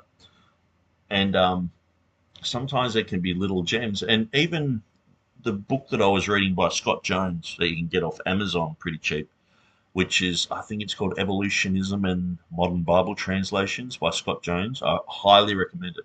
Highly recommend it. You can only get it in like Kindle or something. But he has like 4 axioms that he's dealing with, and what he's showing is Vaticanus and Sinaiticus, and even sometimes where they haven't gone with either reading, but he's just showing how corrupt these manuscripts are. And I think he gives like 90 examples or something like that. So it's really cool. And, Scott Jones is just a really good author. But in it, one of the axioms is he's saying that the accurate text is the best. And this I was reading through his book just before the debate, and this one really hit home for me. Because it's sort of like if God was to create a book of mathematics, surely it would have 1 + 1 = 2, and that would be equivalent to what the original writers wrote, because that's true. Not 1 + 1 = 3, and no, we had to change it to 2 to make sense or whatever. It's like, and so this is the problem with the critical text. They have mistakes in their Bible, and they're admitting that those mistakes are in their Bibles for starters. And see, I used to think if you pointed out the mistakes, they would go, "Oh no, that's a mistake," because of course the original is mistaken. But I didn't realize they think the original was mistaken. And it's just sort of like, I guess it's come full circle because I knew Metzger was teaching that. But these guys think Matthew wrote something and it was flawed. And it's come through today and it's still flawed, and that's fine. Where we're like, no, we've got the TR and Masoretic text and King James. It's accurate because we believe that God inspired the thing in the beginning, and so it was quite an interesting pillar, I guess, that I've sort of rested on a little bit and gone, yeah, the most accurate text is the best text. So if you see an inaccuracy in their text, whether it's even just grammatical issues with like solecisms, we talk about 1 John 5:7 or 1 Timothy chapter 3, verse 16, God manifest in the flesh, or he appeared in the body. And so the issue of having solecisms in those places, that shows that their text is wrong because ours doesn't have those issues, but theirs does. Theirs has mistakes, and they admit that there are mistakes there, but they try to, waffle about that it was a song or whatever, but it's a mistake, and so that they're like, oh well, the original had that mistake in it, and they have to try and work from that way, which is so strange. But I guess I naively thought that people believed that what God did was good and accurate, and they're thinking what God did was inaccurate and was faulty. It's like, yeah. Anyway, okay, I'll just check and see if there's any comments. Okay, Be Ye Separate says, but now, O Lord, thou art our Father, we are the clay, and thou our potter, and we are the work of thy hands. Isaiah chapter 64, verse 8. Ezekiel 22:18. Son of man, the house of Israel is to me become dross. Okay, yeah, so there's some interesting verses, and I guess on my website where I'm going through this, the first issue that I'll deal with and that I'll work on is the silver dross or glaze, but it looks like the word burning lips becomes smooth lips, and yeah, I think it was wicked hard or whichever one they footnoted, or the net footnotes it here. Yeah, an evil heart. So that becomes another issue. So there's like three issues here. And that's one of the things. Sometimes like even when we're going through Ephesians chapter 3, verse 9, there was this other issue there that was it was quite an easy issue to deal with the TR.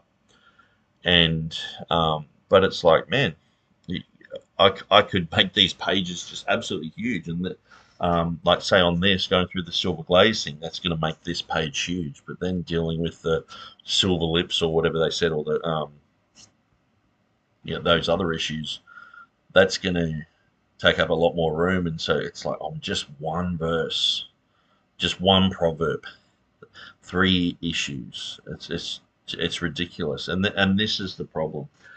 These guys like Mark Waterlock, they're all saying the same thing.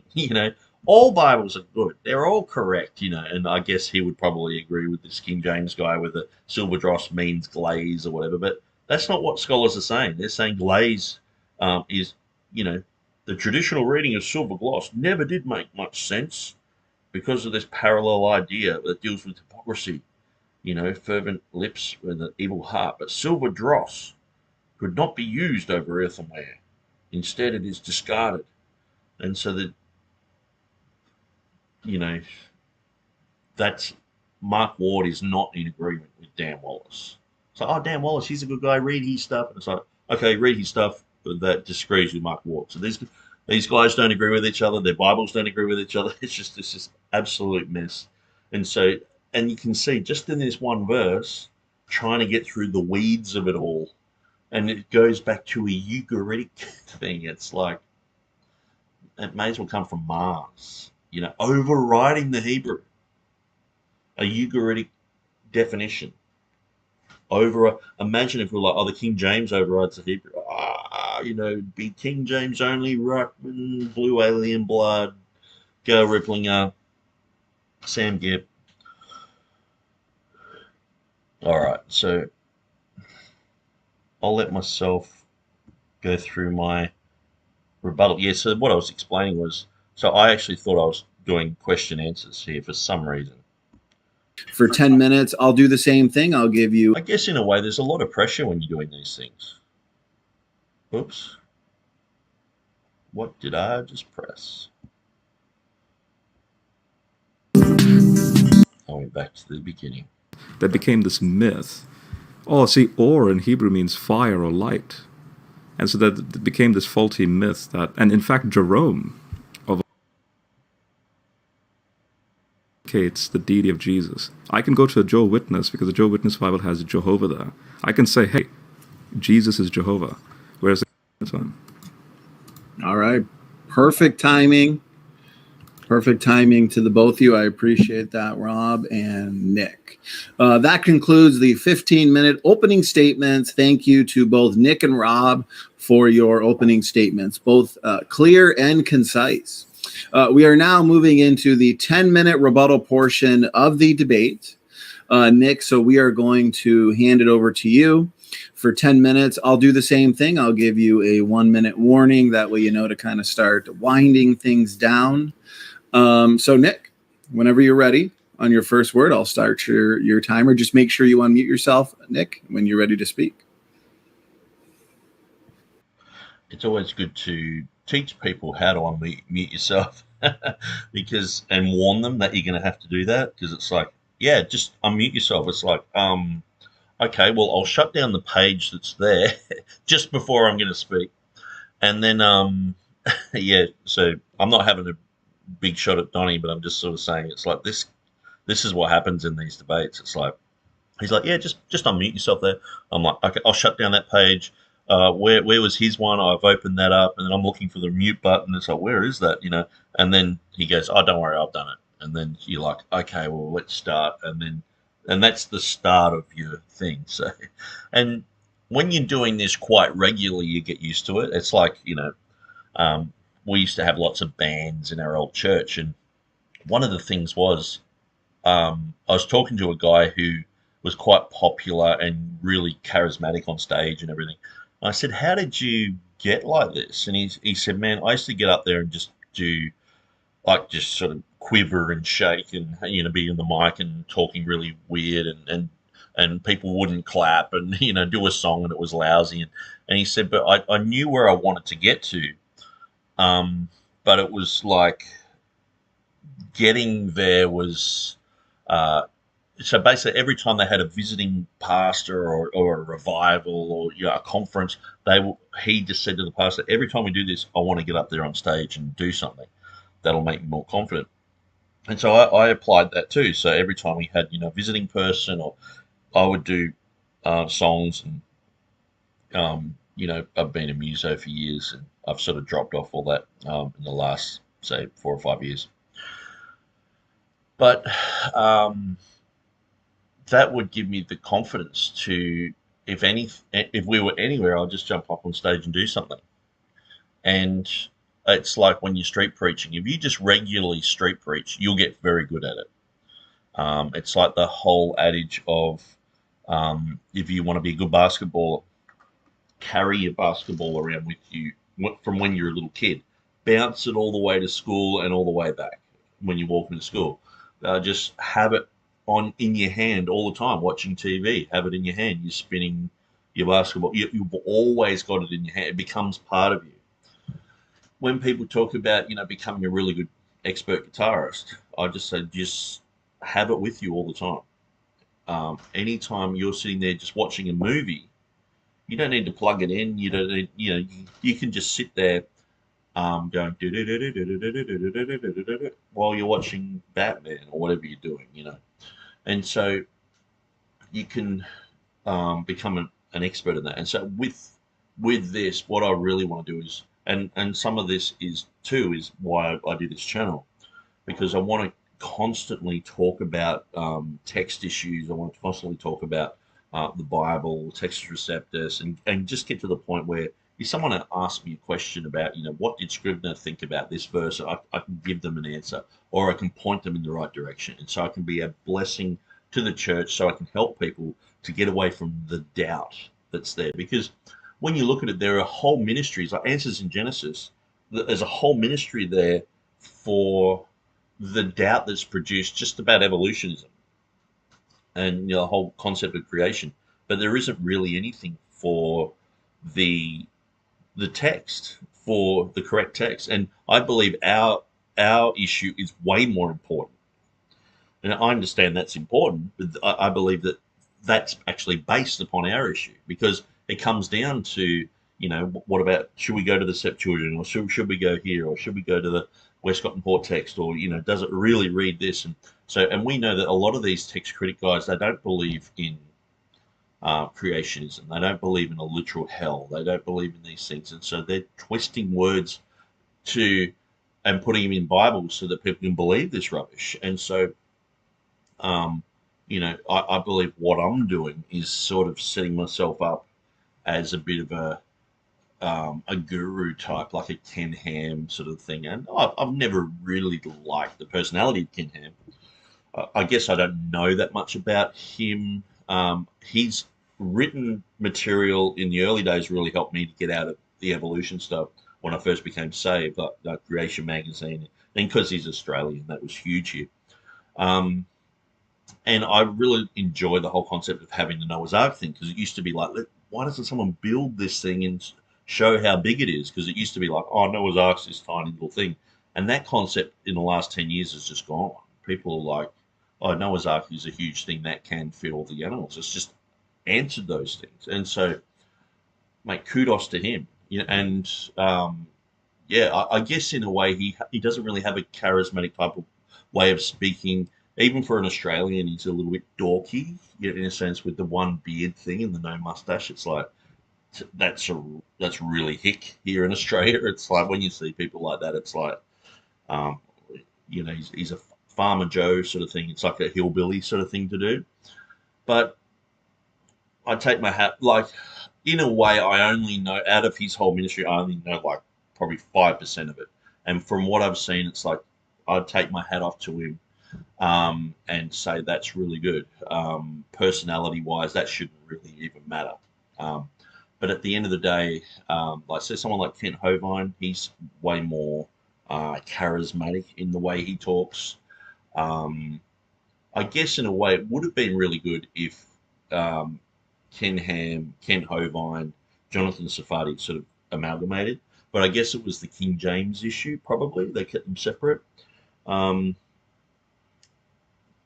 But anyway, so yeah, ultimately I just want to continually be the guy who does the debates, be the guy who's throwing up information when they say, well, this verse is too hard to figure out. No one's ever figured this out before. Revelation 16:5, it's like, okay, well, I'll do the homework to figure that one out. And so there's a few things that I've sort of, I guess I've put the fire out, even the last 6 verses of Revelation. But that's, like, these issues are quite huge, and it takes a long time to do this. And so, but that's my plan, just to continue on doing these things, and eventually, have staff, eventually have people working on these issues, working on my website. So hopefully that people can, like the Easter issue, when that became an issue, it was like, where do I turn to? Who do I go to? And no one knew anything. And now it's like even people like Mark Waters saying, oh, Easter's not pagan. And I think that's an influence from me, because I'm just harped on about it and posted links all over the place and made websites and made videos and just constantly kept at it. And even though you probably don't get the accolades that, other people get, it's like, I don't really care. As long as people can get that information and the doubt has gone. Whether it's someone like Ken Ham, Kent Hovind, Jonathan Safadi, or whatever, as if they read their information and they were like, okay, no, young Earth creationism is a viable option. It doesn't matter who did it, as long as it was done. And the unfortunate thing is a lot of these creation ministries have gone against the King James Version. They're inviting people like James White in and all the rest of it. Thankfully, Donnie, he's just doing like video after video after, like nearly every day he's doing a video. He's basically said, that he's going to try and ruffle the nest a bit and get people to debate me. So, because a lot of people do default to, the King James has got a mistake there, and so let's just go to this other language and all the rest of it. But if I can get a few of these issues sorted, say the stuff that Rob's bringing up, obviously these are his best arguments against the King James, and so if I can sort out even 10 things that he brought up in this debate and have them on my website, that can be a great resource for others or for myself later on to debate. And so I really want to go through, I want to basically make a book that exposes this. And so have a rebuttal to this. That would be awesome. I think even a joint effort. I'd love to get someone like, it'd be great to get someone like Jeff Riddle, Taylor DeSoto, myself, a bunch of other guys who are in the Textus Receptus Academy, even Stephen Avery, and we just went through and just went one issue at a time and just went through his book and just made a book that is sort of like, okay, this is an answer to James White, and I think that would be really pertinent and really popular. And but anyway, that's something that I think about all the time. I wish I had time to do this and time to do that, but anyway, I better, speaking of time, get on with this. I'll do it for you. Yeah, You're cheers, good. mate. You're good. All right, Rob. Thanks for that. And I think we're both in a situation where we're talking about a very broad topic. And so one thing I've noticed that James White will do to win debate points is he'll focus in on something very small, minute and technical that the other person hasn't been prepped for, and just keep harping on with that until he thinks that he's won a debate. And so I won't do that with you. I don't want to be unkind to you and just sort of go through and try to get you on some gotcha moments. But I guess like some of the things that you've raised here that have been brought up by Heiser, it seems that, to me, Heiser is... and I guess in a way I assumed that Rob was just like, these are Heiser's arguments, and they could still just be. But obviously these go back quite early, these issues. And so, and as these issues unfold on my website, I'll trace it back to the original person who thought this up. And sometimes it's quite amazing when Stephen Avery pointed me to the whole concept of Yahweh being Jupiter. When it was on his website, he pointed back to Gesenius. And when I went back to Gesenius, it was a really interesting thing because he wrote about it basically being connected to Jehovah and Yahweh and Jupiter and all this stuff. And it was like, man, that's crazy. But then Tregelles came over the top of him in a later edition and just said how stupid it was. And so it was like, it was actually Tregelles who had overwritten that. So sometimes going back to the original, you can see how people were responding to that original claim. And sometimes that's where you get the best little golden nugget sort of thing. It's like when the claims actually originally came out, because you got scholars who have got their finger on the pulse and they're dealing with the issue like that month. It comes out in a journal and they all read that journal and they're like, this is ridiculous. They write a bunch of stuff about it and then they move on, sort of thing where, we're like 20 years later, like, the Ugaritic and Proverbs, okay, let's do a study on it, And so finding where it originally started, like say finding Alexander Hislop and Easter, that was like one of the main points. I know it goes back to Brothers Grimm, and also some dictionaries were sort of having Yosta and Easter as like under the same definition, where it's like they're just phonetically similar. And things like that. But yeah, going back to Hislop, he was one of the main guys. And so then finding people who came against Hislop, like, what was his name? Woodrow, who basically had a ton of words that were supposed to be synonymous, like Baal and Ashtaroth and Ishtar and Easter and Christmas, and they're all synonyms. It's like, oh, that's ridiculous. But that was his conclusion of Hislop. So anyway, originally a critical text guy, and I understand that there is value in looking at the Ugaritic. But to usurp the Masoretic text using the Dead Sea Scrolls or the Ugaritic is, to me, it's not valid.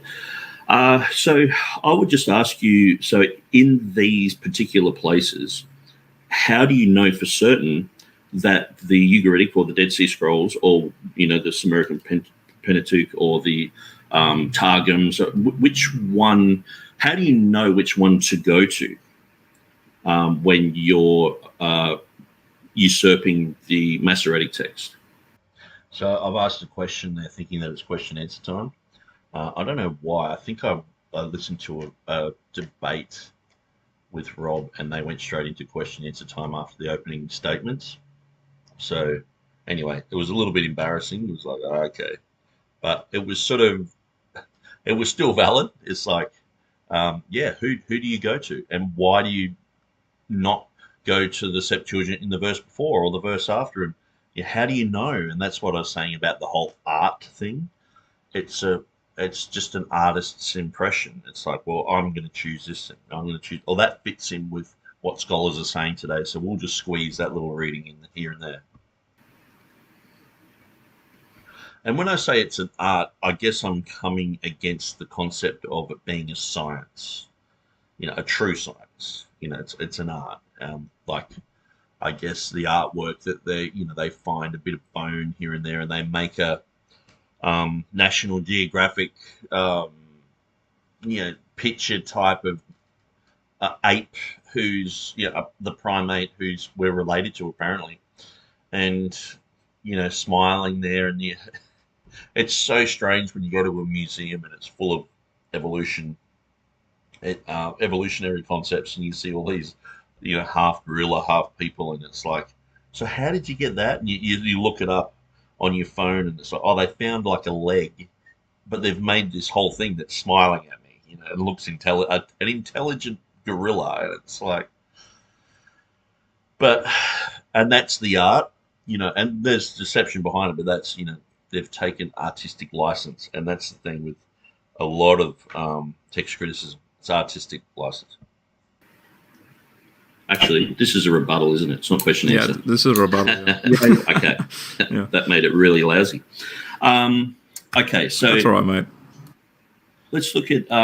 so the King James Version interlinear. So I've actually gone through and coded every Strong's number in the New Testament to the text of Scrivener. And so I don't think there's much scholarly value to doing that. It's simply just copying and pasting numbers. It's quite easy to do. I've done it with the English and I've done it with the Greek and a small bit of Hebrew as well. So I guess, Heiser sort of coming out and saying, I'm the only person in the world who's done that.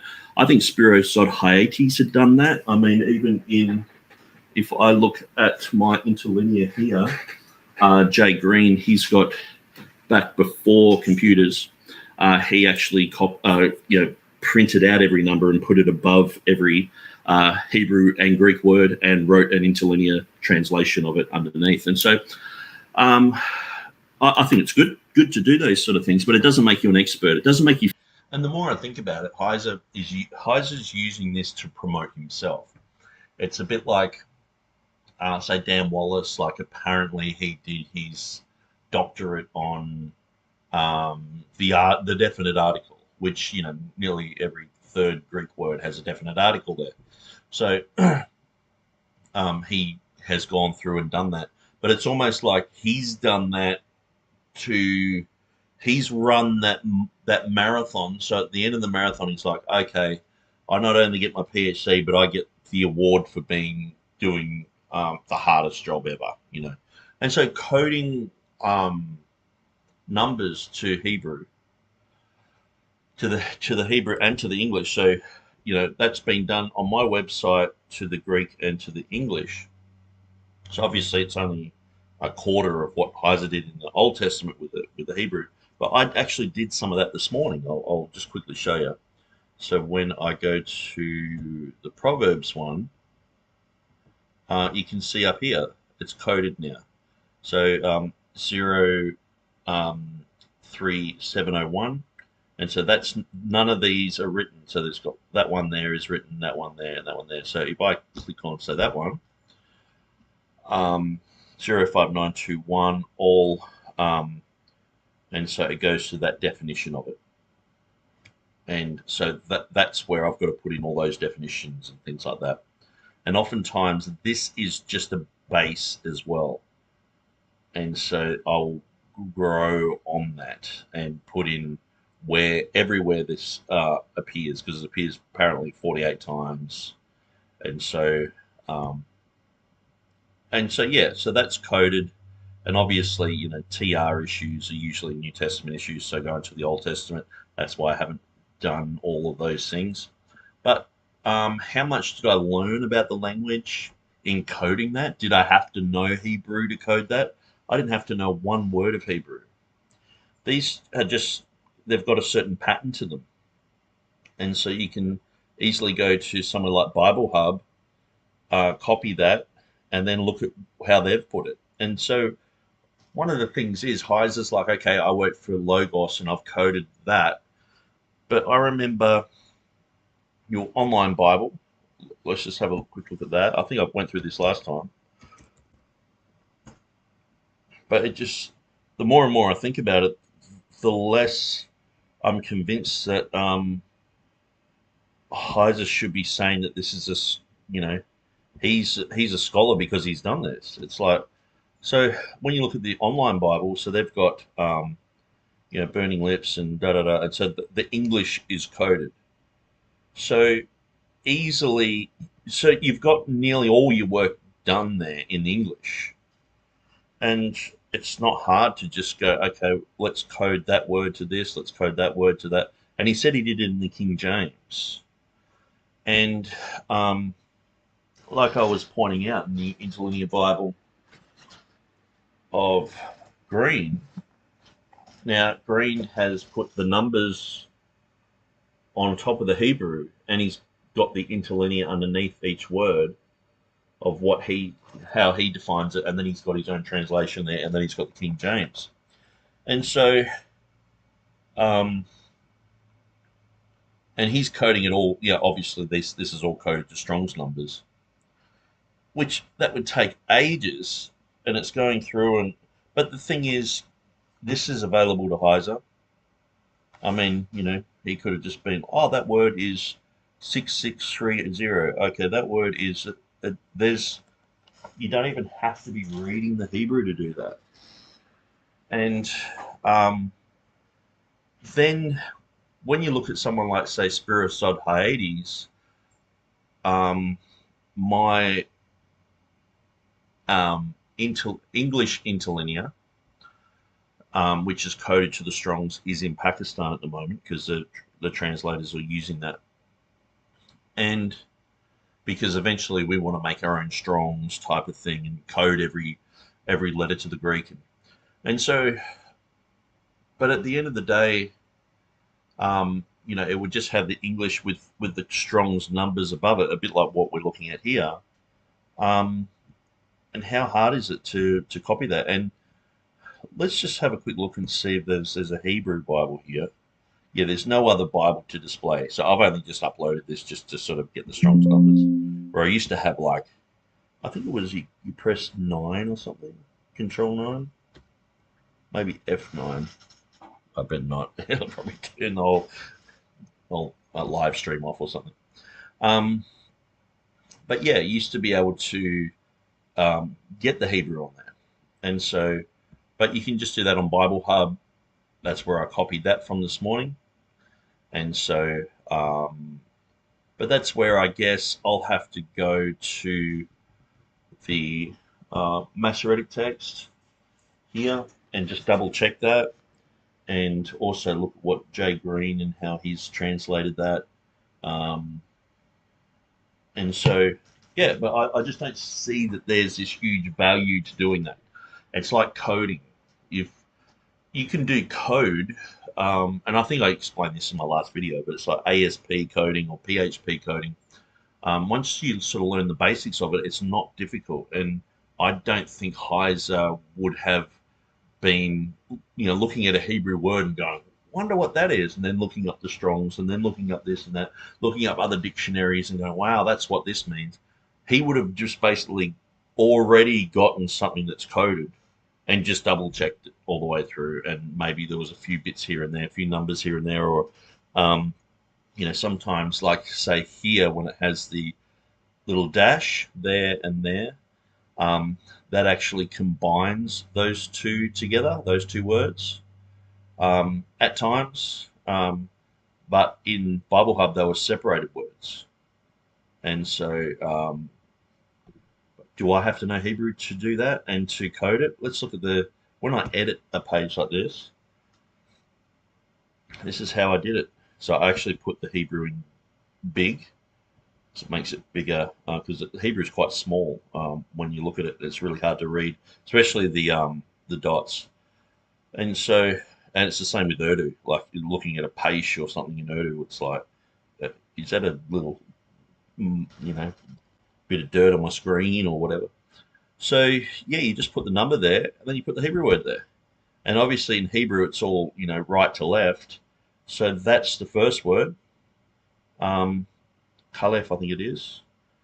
And when we go back,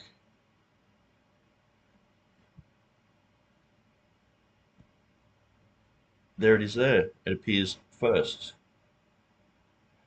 And so, yeah, I just don't see what sort of scholarly exercise that is, and why, Heiser's basically saying that he's the guru because he's gone through and done this. And it's like, yeah, when Rob said that, I'm like, well, I've done that in the New Testament. It's like, well, I guess I'm the guru. It's like, but I wouldn't, I could, and that's the thing. It's like, I just can't lie and just make up stuff. It's like, well, okay, Rob, yeah, well, I've done that in the New Testament, so I'm actually a guru too. I could have done that, but it's just like, no, I've done that, and it doesn't really teach you the language. I mean, when you're going into the things of, whether it's a nominative, whether it's, whether something is a noun or a verb or, adjective, or, it's feminine, masculine. When you're going through all that type of thing, when you're going through the morphology and you're parsing each word, that's when you can learn about the words.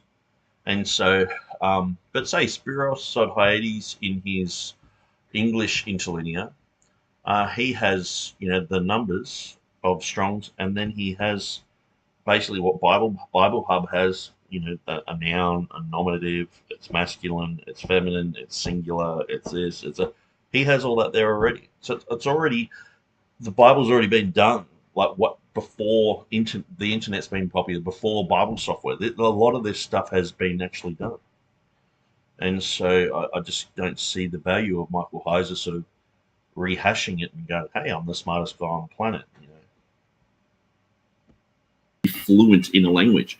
Someone like Tremelius, who was contemporary with Theodore Beza, he was a Jewish guy. He spoke fluent Hebrew, and he did a Syriac Bible. He was the second one to do a Syriac Bible. The first guys who did that, they also did an Ethiopic Bible. So these are the Semitic languages of that time. And Janius, his good friend, he did an Arabic Bible. So Janius, Tremelius, and Theodore Beza, these three guys produced a Latin Bible, which is basically the equivalent of the King James for the Reformation era. So these guys knew the Semitic languages. Miles Smith, he actually produced an Arabic dictionary. John Boyce, he could read Hebrew at the age of 5. He was actually teaching adults at the age of 6. That's quite well attested. So the King James translators knew Hebrew. They knew other Semitic languages, the cognate languages. So I understand that there is some value in looking at the Ugaritic and things like that. But for me, the Dead Sea Scrolls is not the temple text. The Essenes, I believe, were sort of like a breakaway cult, bit like. And one thing is too, someone was pointing out recently. It says in the book of Deuteronomy, if Israel ever does rebel against God and demands a king, and it has a list of things that a king should do, and a king, it's interesting because say King David, he he ended up having 12 wives, and we know here that he had a bit of a problem with Beth Bathsheba. I nearly said Bethsaida, Bathsheba, and so that everyone's off to the military. Sorry, everyone's off to war, and he's hanging around at home. He sees this girl, and so they end up committing adultery. Then he ends up murdering the husband, who's actually, it's quite an interesting story because he was a Hittite. And so that goes into the whole thing about Palestine today and Palestinians, and should Jews really dislike these people, and how did David treat this Hittite guy and all the rest of it. It's quite interesting. Because sometimes we're like, oh, they used to just slaughter them like David and Goliath, but this Hittite was actually on the Jewish side and sort of thing, and David still, he did wrong to him, and God was displeased with that. It's quite an interesting story.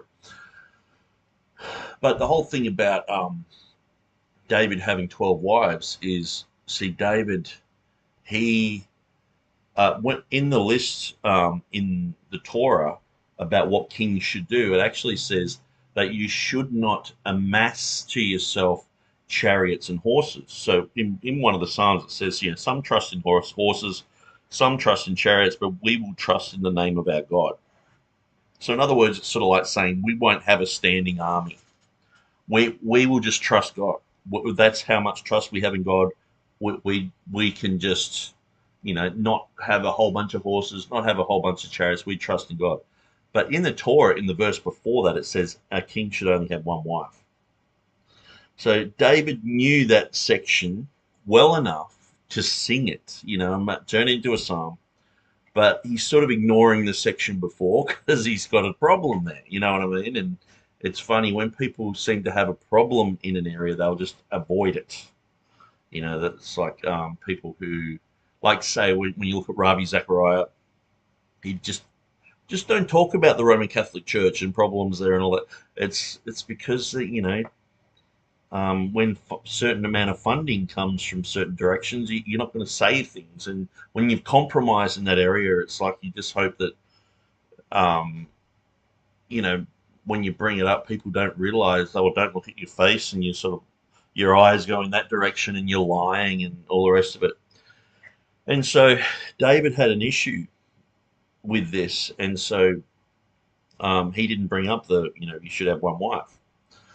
And so at the end of his life, he's had 12, and even the people around him knew.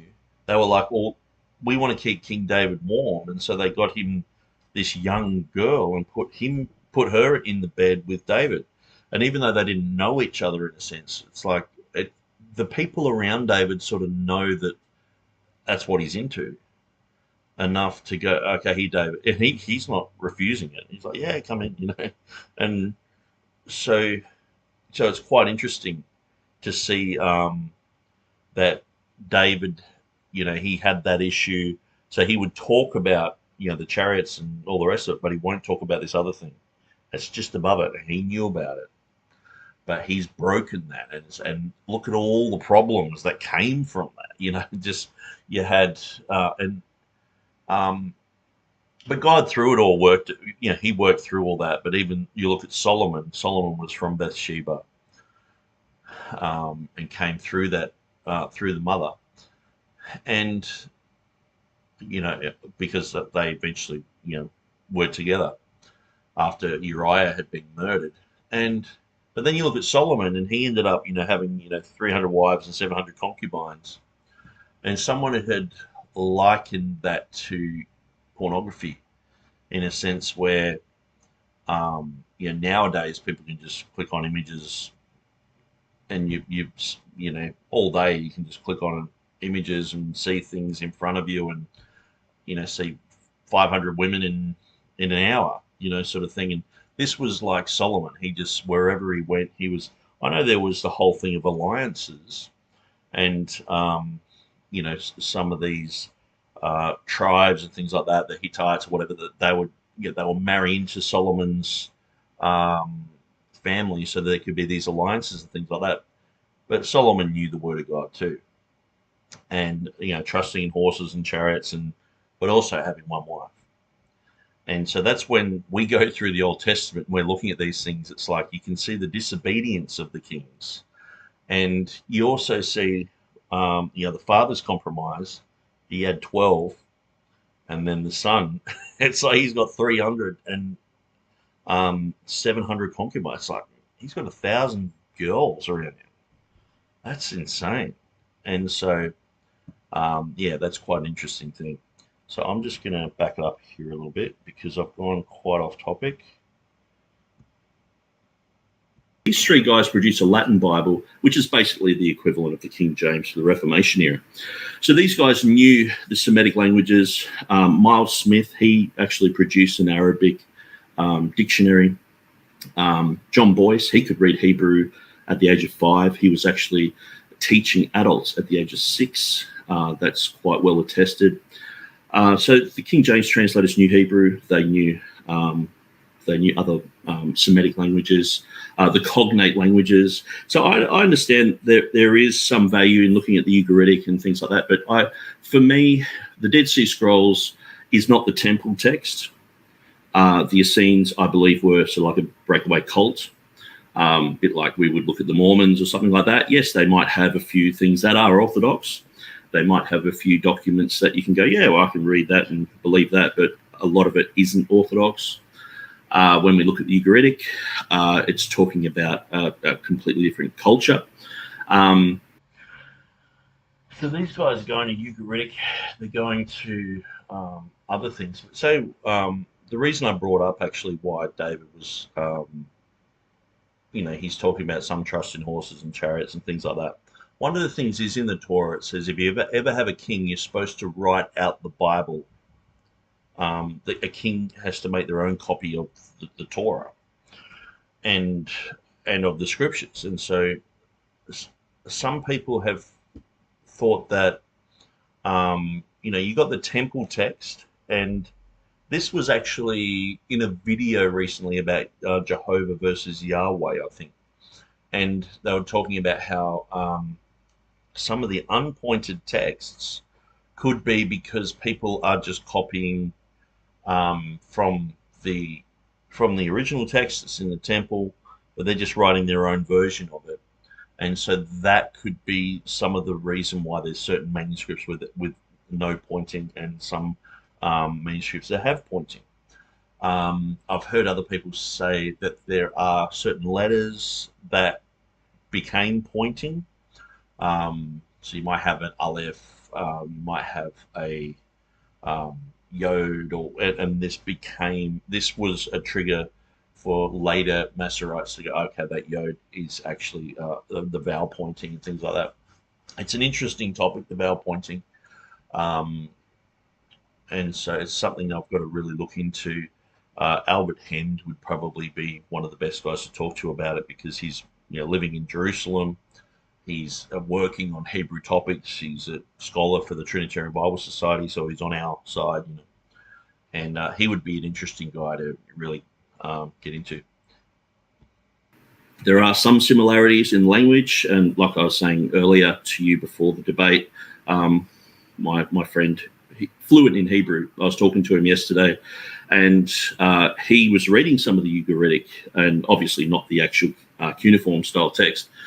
And he said it reads pretty much just like Hebrew. He said, I could probably go through this and read it. And he was amazed. He said, this is really good. And so we're going to have more discussion on that. And hopefully this debate opens up some more discussion, even between you and I, about. So, that was interesting talking to my friend who's Israeli. And he wants to be a linguist, and so we were going through certain words, Old Testament words, and the relationship with Hebrew and Arabic, and because that's quite interesting for me, because Urdu, the Bible translation we're doing into Urdu, has a lot to do with Arabic. And so because of the Islamic influence also in Pakistan, there's a lot of words that just directly come across. And so that means there's a lot of words that are directly Hebrew, so even just when you say hello, you say salam, they say shalom. So oftentimes it's the sh to the s, um, like or kitab or katav or hitav, having a guttural sound, for the word book.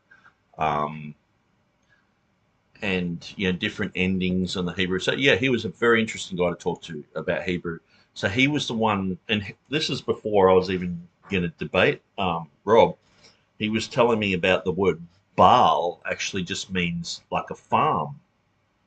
And so I was thinking about it. So it's basically Baal is like the weather, or fertility, or spring, or seasons, or when you go through it, it's like I guess that sort of matches up with a lot of other cultures. They have a spring goddess, or they have you know a certain god who brings favorable weather and things like that. So Baal was just like a farm, or fertility, or fertile ground, or things like that. So it's quite interesting chatting with him about all that. Um, like seriously, I could sit there all day and just chat that sort of stuff and just learn. And it was really good. I think learning Hebrew that way would be brilliant. Um, what else did we talk about? We talked about. I actually said to him, "Can he read through Psalm 12, verses 6 and 7, or read specifically through the chapter, and tell me whether it's relating to the words or to the people?" So he came back to me and said, "Look, I read through it, and I think it was relating to the people." He said, but then I gave it to a friend of mine who's religious, Israeli guy, fluent, and he said it was relating to the words, but it could go either way. And I was like, wow, that's really that's really interesting. So basically, here's these guys fluent in Hebrew, and they're, because I know even within the Textus Receptus camp, you've got, say, Jeff Riddle and Robert Truelove. They're sort of like, oh, it relates to the people, but in a roundabout way, it's sort of relating to the words as well. Where other people are like, no, it just relates to the words. That's the closest antecedent. That's what it's talking about. And so you actually, even within the TR camp, you have people chatting about that. So it was interesting to have a couple of guys who are fluent in modern, at least, and one of them interested in the older style religious texts, and he was like, well, it could go either way. And so it was really interesting. I was like, man, so you'd have to be uh, a, you'd basically have to be a Hebrew scholar to work that out, because but isn't that a testament to the King James? When you read through the King James, you can sort of take it either way. Um, but at first, it looks like it's talking about people, but then on further examination, it's like, no, it's talking about the words. When you get scholars involved, and it's like, anyway, I just thought that was interesting. These things, Ugaritic, and obviously you do lean heavily on Michael Heiser. I've listened to some of Michael Heiser's stuff. I don't necessarily agree with everything he says, but I would encourage you to step out of that and to.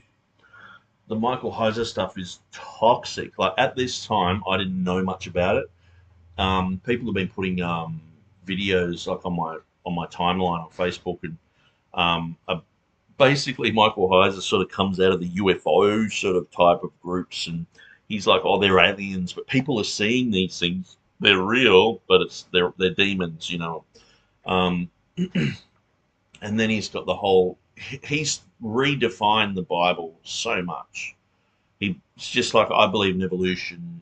I don't believe in a global flood. He's toxic, and I wish that I knew that back here, and I would have said that. But I guess as I go along, since this, I've seen Stephen Boyce, who I've critiqued a lot of his stuff. He brought out a thing on Enoch the other day, and it was like he's basically saying, "Oh, it's not canonical, but it's got about these 200 rulers who are the Elohim, and they're the ones who fell in Genesis 6 and had the rebellion, and they were the ones that God appointed." And I'm just like, so you're saying it's not canonical, but you're getting a whole bunch of stuff from there. And then he recommended Heiser at the end, and I'm like, oh my gosh. And then I'm just seeing Heiser everywhere. I guess it's like if you didn't really know much about Bart Ehrman and you started to get into, textual criticism, and people are like, well, Bart Ehrman said this, and Bart Ehrman said, and you just keep hearing this Ehrman thing. It's like, who is this guy? And you look more and more into him, and you're like, oh no. And so I'm sort of calling Heiser like the Bart Ehrman of the Old Testament, and I guess the Old Testament doesn't have all these variants everywhere. What they have is different translations and then different definitions in other literature, and they're using them the same way as people would variants in the New Testament, which is quite interesting. But it seems like um, Heiser has put himself on this pedestal as being the guru. People are believing it, and it's really unfortunate. And it looks like I'm heading in that direction to know a lot about Heiser. I've got 3 of his books, The Unseen Realm, 4 of his books actually. I should look on my phone, but it's running the internet onto the laptop here, so I won't. It cuts off if I do that. Anyway, let's just continue. To read, to contact people like Albert Hend. He lives in Jerusalem. He speaks fluent Hebrew. Ask him what he thinks about the Masoretic text. He works for the Trinitarian Bible Society.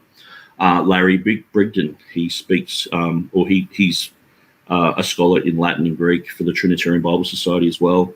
I would contact these guys because oftentimes, King James only is like, the rinky-dink style thing. And there are scholars in the field. There are people out there who are doing Bible translations who are, defending the Textus Receptus and the King James Version quite well, and in a way that I think that you would find acceptable and logical.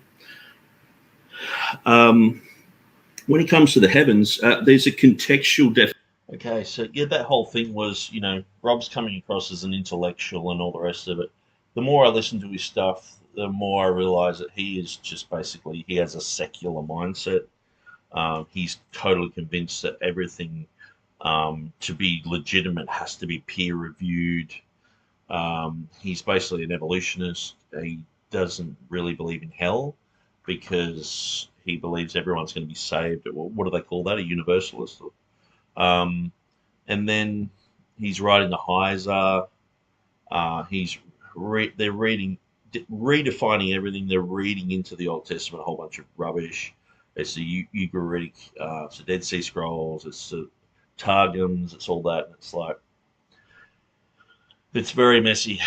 And so I sort of feel for Rob, but in a way, he's dug this hole for himself. And I think it was good the way that I said this. It's sort of like, look, I would get away from Heiser and I would just go and ask scholars on the other side what they think, because I doubt that he's actually even looked into anything on the King James side, because Heiser said it's just a waste of time to get into. That's why. Not because it's not, there's not answers there or whatever. It's Heiser said, oh no, because Rob said it in his opening statement. Heiser said, I don't even get into the King James issue. It's a waste of time. So he's just in his mind, the guru said it, I'm going to obey the guru. Where I'm just saying, look, just get away from this Heiser guy and actually go and check out some of these scholars. You'll be quite surprised at what they said, and I think it'll make a lot of sense to someone who claims to be using logic, Definition. We have the lexical definition, but we also have the contextual definition. The heavens, there was only one heaven at the time. And so the heavens, plural, hadn't come about yet. I think it's on day 3 that was made. So that's why the contextual argument overrides the definitional argument there. And that's what you find in many of these languages. You have to read everything in context. Sometimes things that are plural in the Greek can be translated as singular and vice versa. Say, for example, in Matthew chapter 10, verse 10, where Jesus says, don't take a staff, rabdon, singular. It's translated in the King James staves or staffs. And it's a bit like me saying to a crowd, don't take your phone. It's singular, but you make it plural because he's talking to a group of people. And so many times in the King James, this happens. And so you've got to read everything in context. You've got to evaluate, was there more than one heaven there? And I understand that the Hashemayim, the Im, can make it look like it's plural, but we can say the skies, but we're talking about just one sky, It's singular. We do make things plural. So hopefully that answers that question. I think I answered that really well. If I was on the other side, I would be like, but just being smashed in the head. I guess because I've actually answered that quite a lot. It's quite a common question, or it says, and I guess the thing is too, New King James has heavens there. So it's not only critical text people, but oftentimes it's TR people saying, well, the first thing, and it's not the first, cab off the rank. I've got a whole list of things that I don't like about the King James, and they can be TR people. And it's heavens and heaven, it's Hashemayim, it's the plural im on the end of it. And I think because I've answered that so many times, I was just able to concisely just put it all together and just, give them a good punch in the stomach with that one. But what's interesting too is I know that, like say with Rob, well, what I challenge, like if Rob does actually watch these videos, I would challenge him to push back on what I'm saying. Show me why it should be heavens, and we can even have a debate on that. And that's one of the things I actually prefer to debate one topic, because I like to go into the details, because I find if you don't go into the details, you don't really find out what's happening. I mean, you can have a cursory look at something or just an overview. You're just looking at the forest sort of thing. But I like to look at the very details of exactly what's going on, and then I can make a decision. Before that, it's like sometimes for everyone it can look like the same picture, but until you get in close, it's like, man, there's heaps of difference here.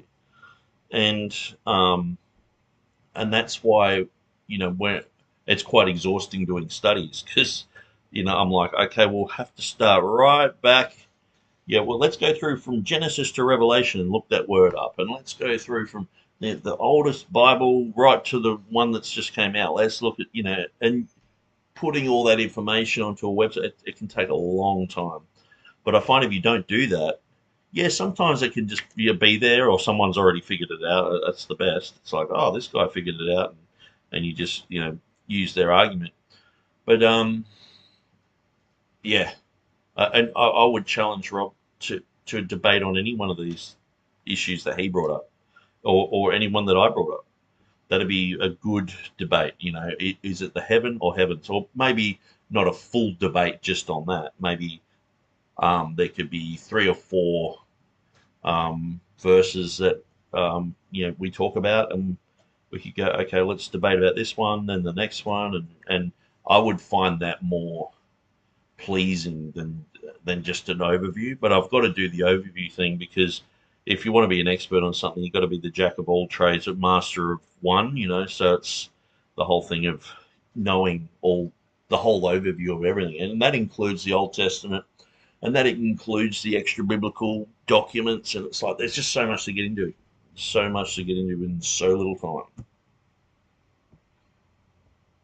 Or gets you down a path where you can study that. Yeah, so some of these other ones, the silver dross, glazed, these will have to be issues that I will definitely look into, probably on my own channel.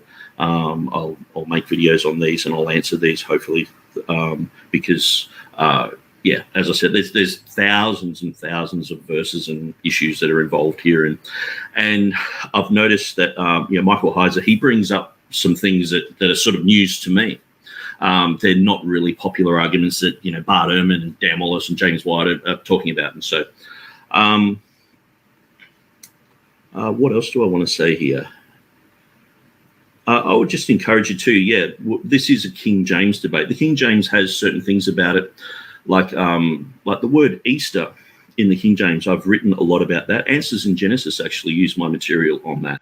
So why I did this was sort of like I realized before the debate that sometimes what I do in a debate is I just stick to someone else's narrative. So I'm sort of always just in reaction mode. So they'll say something and I'm trying to figure out what they've said and fix that. And sometimes I can be just like I was sort of like in the last video, like I'm scrambling for information. It's like, just because I wasn't expecting that to be brought up. And so I thought, in these debates, I've really got to be a little bit more in attack mode and not in defense mode. I've got to be more proactive and just say, okay, well, this is why I believe the King James is good, and just go to my strengths, which is, the Easter, Revelation 16:5 stuff. There's a whole bunch of stuff, 1 John 5:7 is probably one of them as well. And I just thought I'll bring these issues up rather than let them bring their strongest arguments and I'm just defending against them. Yeah, they can bring those, but I'll go, these are my arguments. And so I'm throwing Easter at that. If he wants to debate that here and now, I'll smash you. If you want Revelation 16:5, I'll smash you. It's sort of like just throwing these things out. And that, I guess, gives me that credibility in a debate. So. And Jonathan Safadi did as well. And the word Easter actually doesn't come from a pagan goddess. That's a myth. It's not related to Ishtar either. Easter, actually, Luther used Uster. So Uster is a shortened form for resurrection. In German, it's Auferstehung, which means resurrection. So Uster means resurrection. So when you say Happy Easter, you're actually saying Happy Resurrection. Some churches say, oh, no, we don't say Happy Easter because we don't want to talk about a pagan goddess, but they say Happy Resurrection. It's like they pretty much mean the same thing. And that's how it was defined in the Reformation period. In Acts chapter 12, verse 4, they used Passover all the way up until the King James. And in 1611, they would use the word Easter because that's the only place where the semantic range warrants a post-resurrection. I was actually a little bit wrong there. They didn't just use Passover there. I'm pretty sure they used Easter all the way up. And then they kept Easter there, and everywhere else was Passover. So maybe that's what I meant. But yeah, it just sounded a little bit wrong, but account of the Pascha. So the Christians, they wouldn't have been killing a lamb and doing all that. They would have been celebrating the resurrection. And so when it talks about the Pascha, as the early church did, they define it according to the context. It's after the resurrection. So in one place out of 29 places in the New Testament, in one place it's in a post-resurrection context. And so that's why James translators use the word Easter. When we look at words like church, congregation, assembly, church, the King James translators tidied this up. It always means for believers. Congregation is the congregation of the Jews.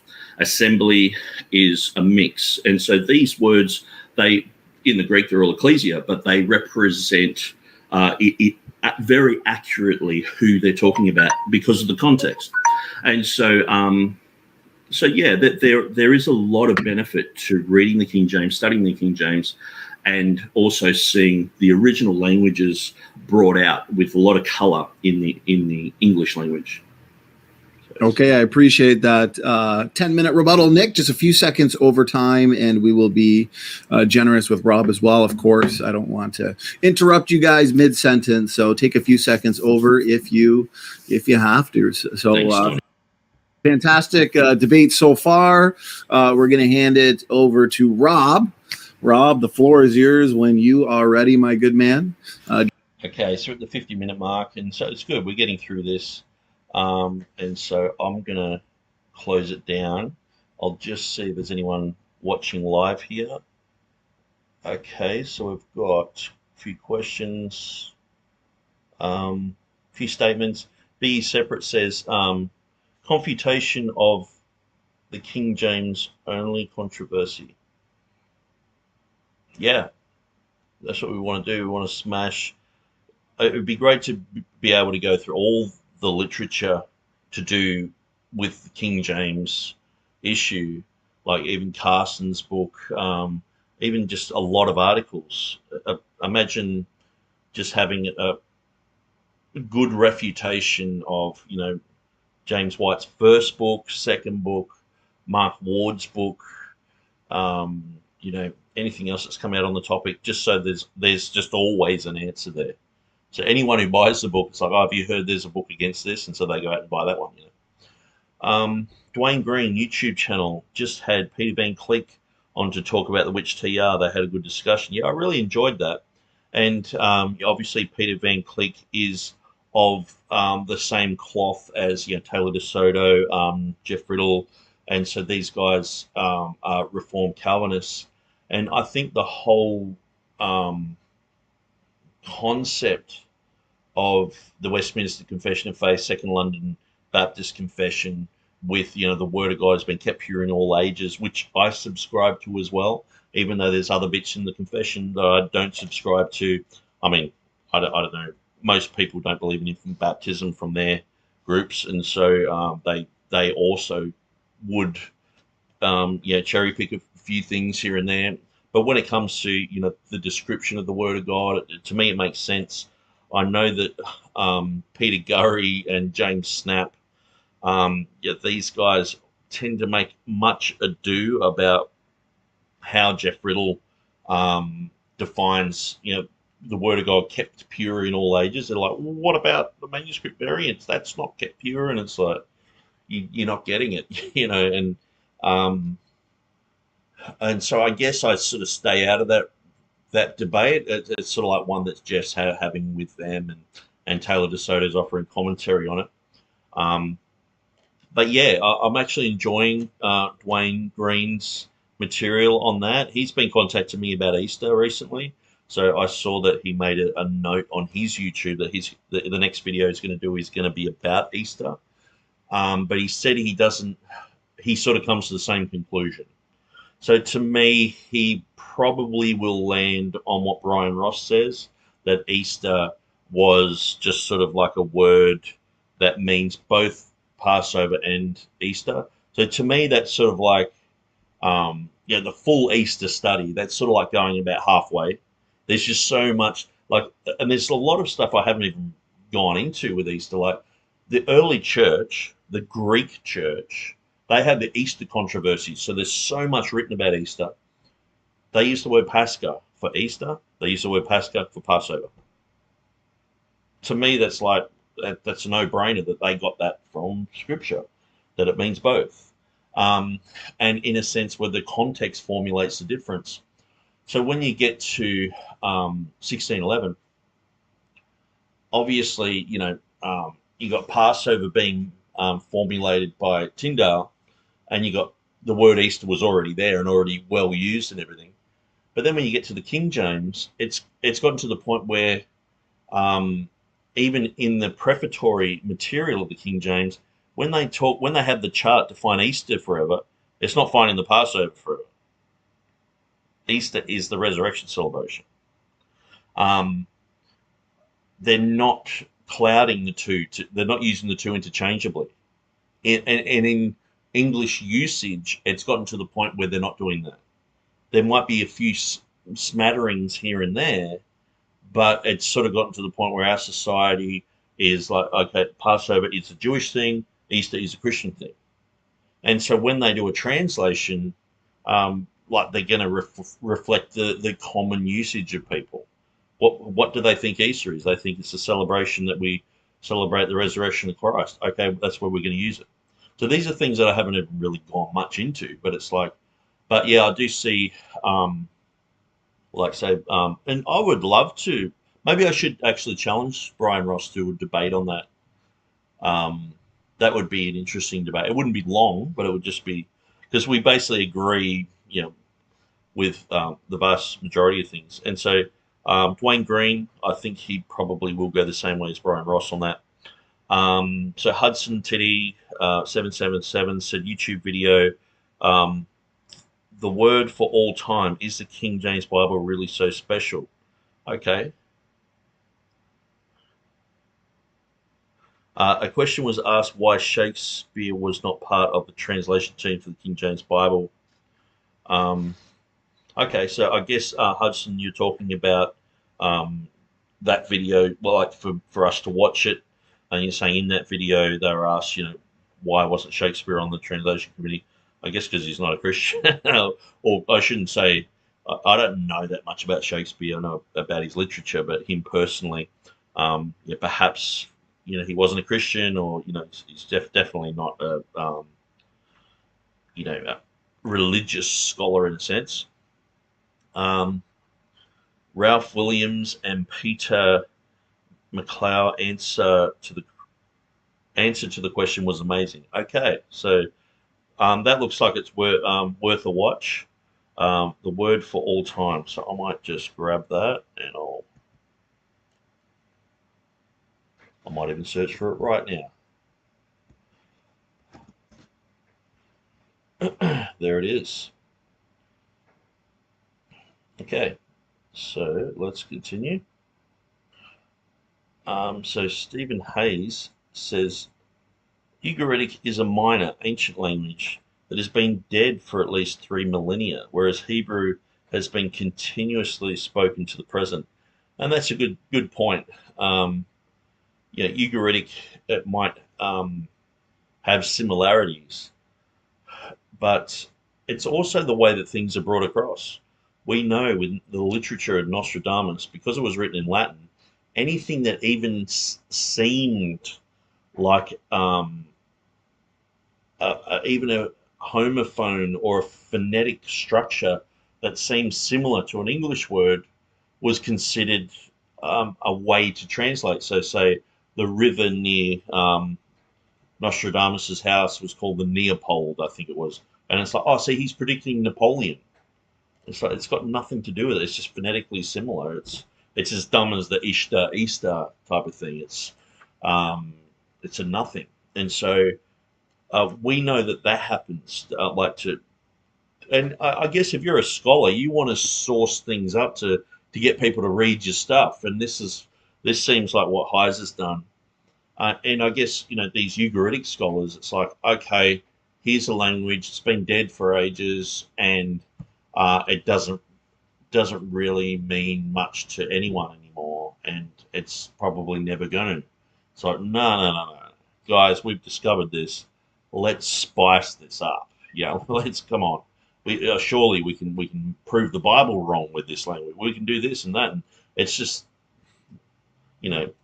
I've had people tell me that I can't understand the Bible unless I understand Ugaritic, and I was like, oh, okay. So I actually got a Ugaritic, how to read Ugaritic book, downloaded it, and just looked through it, and I was like, I'm just sort of getting nothing out of it. It's just not helping at all. It's not helping me understand the Bible. It's just okay, interesting. It's like learning about the Hittites or the Egyptians, or it's like, wow, nice. That's great, but interesting history. Maybe one time when I'm going through the Old Testament, there might be that one verse that's like, oh, that's what that means, but it's like, apart from that, it's not earth shattering. Stephen Hayes said, why would anyone think we can understand Ugaritic better than Hebrew, much less correct the very words of God given in Hebrew with Ugaritic? That's a great point. We've got this language that's, been stable and spoken and written, and it's a living language still. Now we understand the Hebrews, they dropped out with speaking Hebrew, but it was a literary language, and we understand that the Hebrews have still, in a sense, spoken Hebrew. They might have used Yiddish in Europe, but to read Hebrew, I mean, all the scholars right up till the Reformation were reading Hebrew, and And so I guess I've got to know more about modern Hebrew and the state of Israel and things like that. But at the end of the day, Ugaritic is just like way back then. If we didn't have this find in 1920, 100 years ago, um, we wouldn't know anything about it. And so it's sort of like it would be different if Ugaritic was still around today. And yeah, how come we think we can understand Ugaritic better than the Hebrew? When the Hebrew, it's got so many people over so many years writing commentaries, looking into it, thinking about it, going through it, and then Ugaritic, no one's saying anything about it for like 3,000 years, and then all of a sudden that usurps the Hebrew. It's like, and especially it's like the Hebrew text that the critical text guys say we should go to. You got to go from the Greek and Hebrew because you don't want to be King James onlyist and go, have just a translation that overrides it. And it's like, but don't you do that with the Septuagint? And don't you do that now with these Ugaritic definitions? Um, and the amazing thing is, it's almost like that they're making out that they've got the Book of Proverbs in Ugaritic and that overrides it, because that's what they're doing with the, sometimes with the Dead Sea Scrolls. Most of the time, Dead Sea Scrolls agrees with the Masoretic text. But the Septuagint, it's like, it reads a little bit different there. And so we're going to have to, override this Hebrew word with that. And so we think it's like that, but it's actually just a word in a book somewhere that had a certain different meaning. And like I was reading through the gloss thing, the guy at the end said it's pretty much exactly the same meaning. But it's just to have silver dross is how it technically is, but to have a gloss is sort of like it's a very similar thing. And it's like so it's just how they're translating it into English. Really, there's not that much difference. It's sort of and which document in the Ugaritic has this reading? So that's where I'm going to follow the paper trail, and it's like they're saying, and in that article it was sort of saying that it's not actually the silver and dross and that makes a difference. It's actually the words the earthen vessel, the common vessel or whatever it was. That's the one that's changed. And so it's like, it's just this vague thing. It's like, so anyway, I'm going to be looking into that. So anyway, interesting topics. I'd really love to, with these videos, I actually just don't have the internet bandwidth. I run here, I run everything on my phone, on my internet. I've got a huge amount of data. And so whenever I do anything, I just run it through my phone. But when we moved into this place, they'd sort of, the top house and the bottom place, they used to be one, and people used to live up here and they'd have like a shop or something down the bottom. And so now they've divided it into two. And so when we moved in, I'm like, okay, where's the phone plug? And they hadn't put one in. And so it's pretty easy to get one put in, but then it's like, okay, you got to pay for that, and then you got to pay for monthly internet and broadband. And here in Australia, it's like, we're in there's lots of small country towns around, and so everything's just expensive in Australia. And so it's like, well, do I need that expense? But I probably do to make good quality videos. So that's probably further down the line where to get some good internet, and then I can drop back with my amount of data that I need on my phone, because you're sort of around Wi-Fi all the time and everything like that. But at the moment, it seems to be serving us good, and these come out pretty clear. But I notice when I'm debating, sometimes it can get a bit jolty because I'm actually sending that over to the US. And oftentimes we do the tests, and that's at night.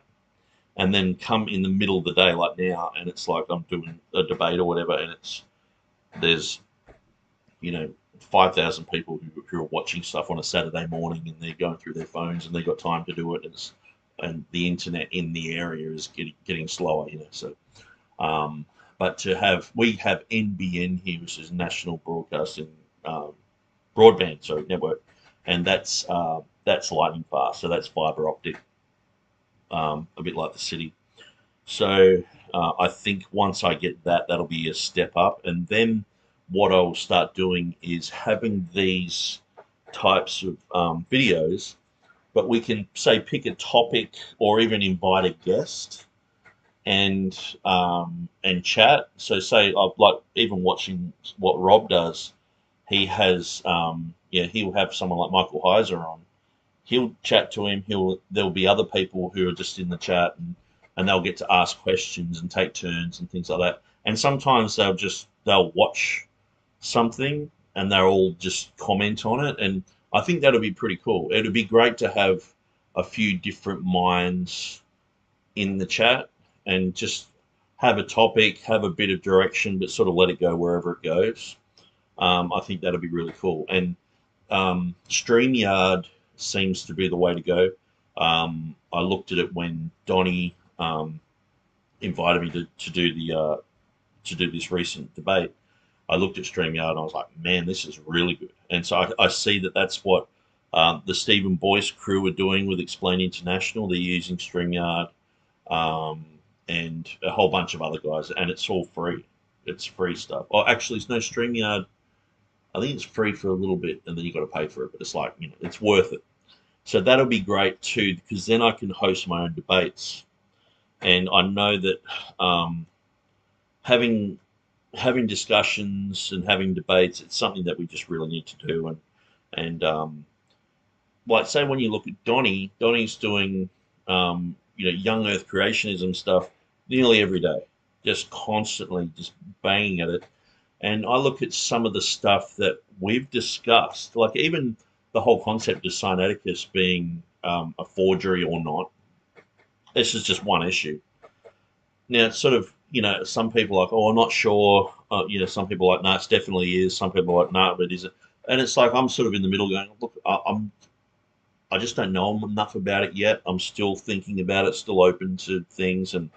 But definitely if it comes out as a fake, it's like I tend to lean towards that, and I guess in a way hope, But if they come out and say, no, it's genuinely, 5th century, 4th century, whatever, so okay, but at the end of the day, it would be great to have, Stephen Avery on, and people can pick his brains, you know what I mean? And it'd be great to have, and I could get a lot of guests on. I could get James Snap Jr., I could get probably Jeff Riddle, probably Taylor DeSoto. I could probably, there's lots of guys who I have contact with, and it would be great to have them on and have a whole bunch of guys like you guys. To see some of the times, I'll like even with the whole Heiser thing and going through this debate and everything like that. I don't know that much about the guy, but like say Vladimir Pandovsky, I think his name is, his last name. He sent me heaps of stuff about Heiser, and it's like, man, this guy knows so much, and it was good before the debate. He just filled me in about a lot of stuff, and even before I did the Mark Ward video, just saying, well, Mark Ward works for Lexham, and Lexham is basically, or word or logos is verbum in for the Catholics. They have their Catholic branch, and it's like that's good to know, and just little bits of information like that, which I might just keep going along and never really know. But it's great when minds get together. And one of the good things about StreamYard is you can have, I've got my little head here, and I show my head. I don't care if people see me and all the rest of it.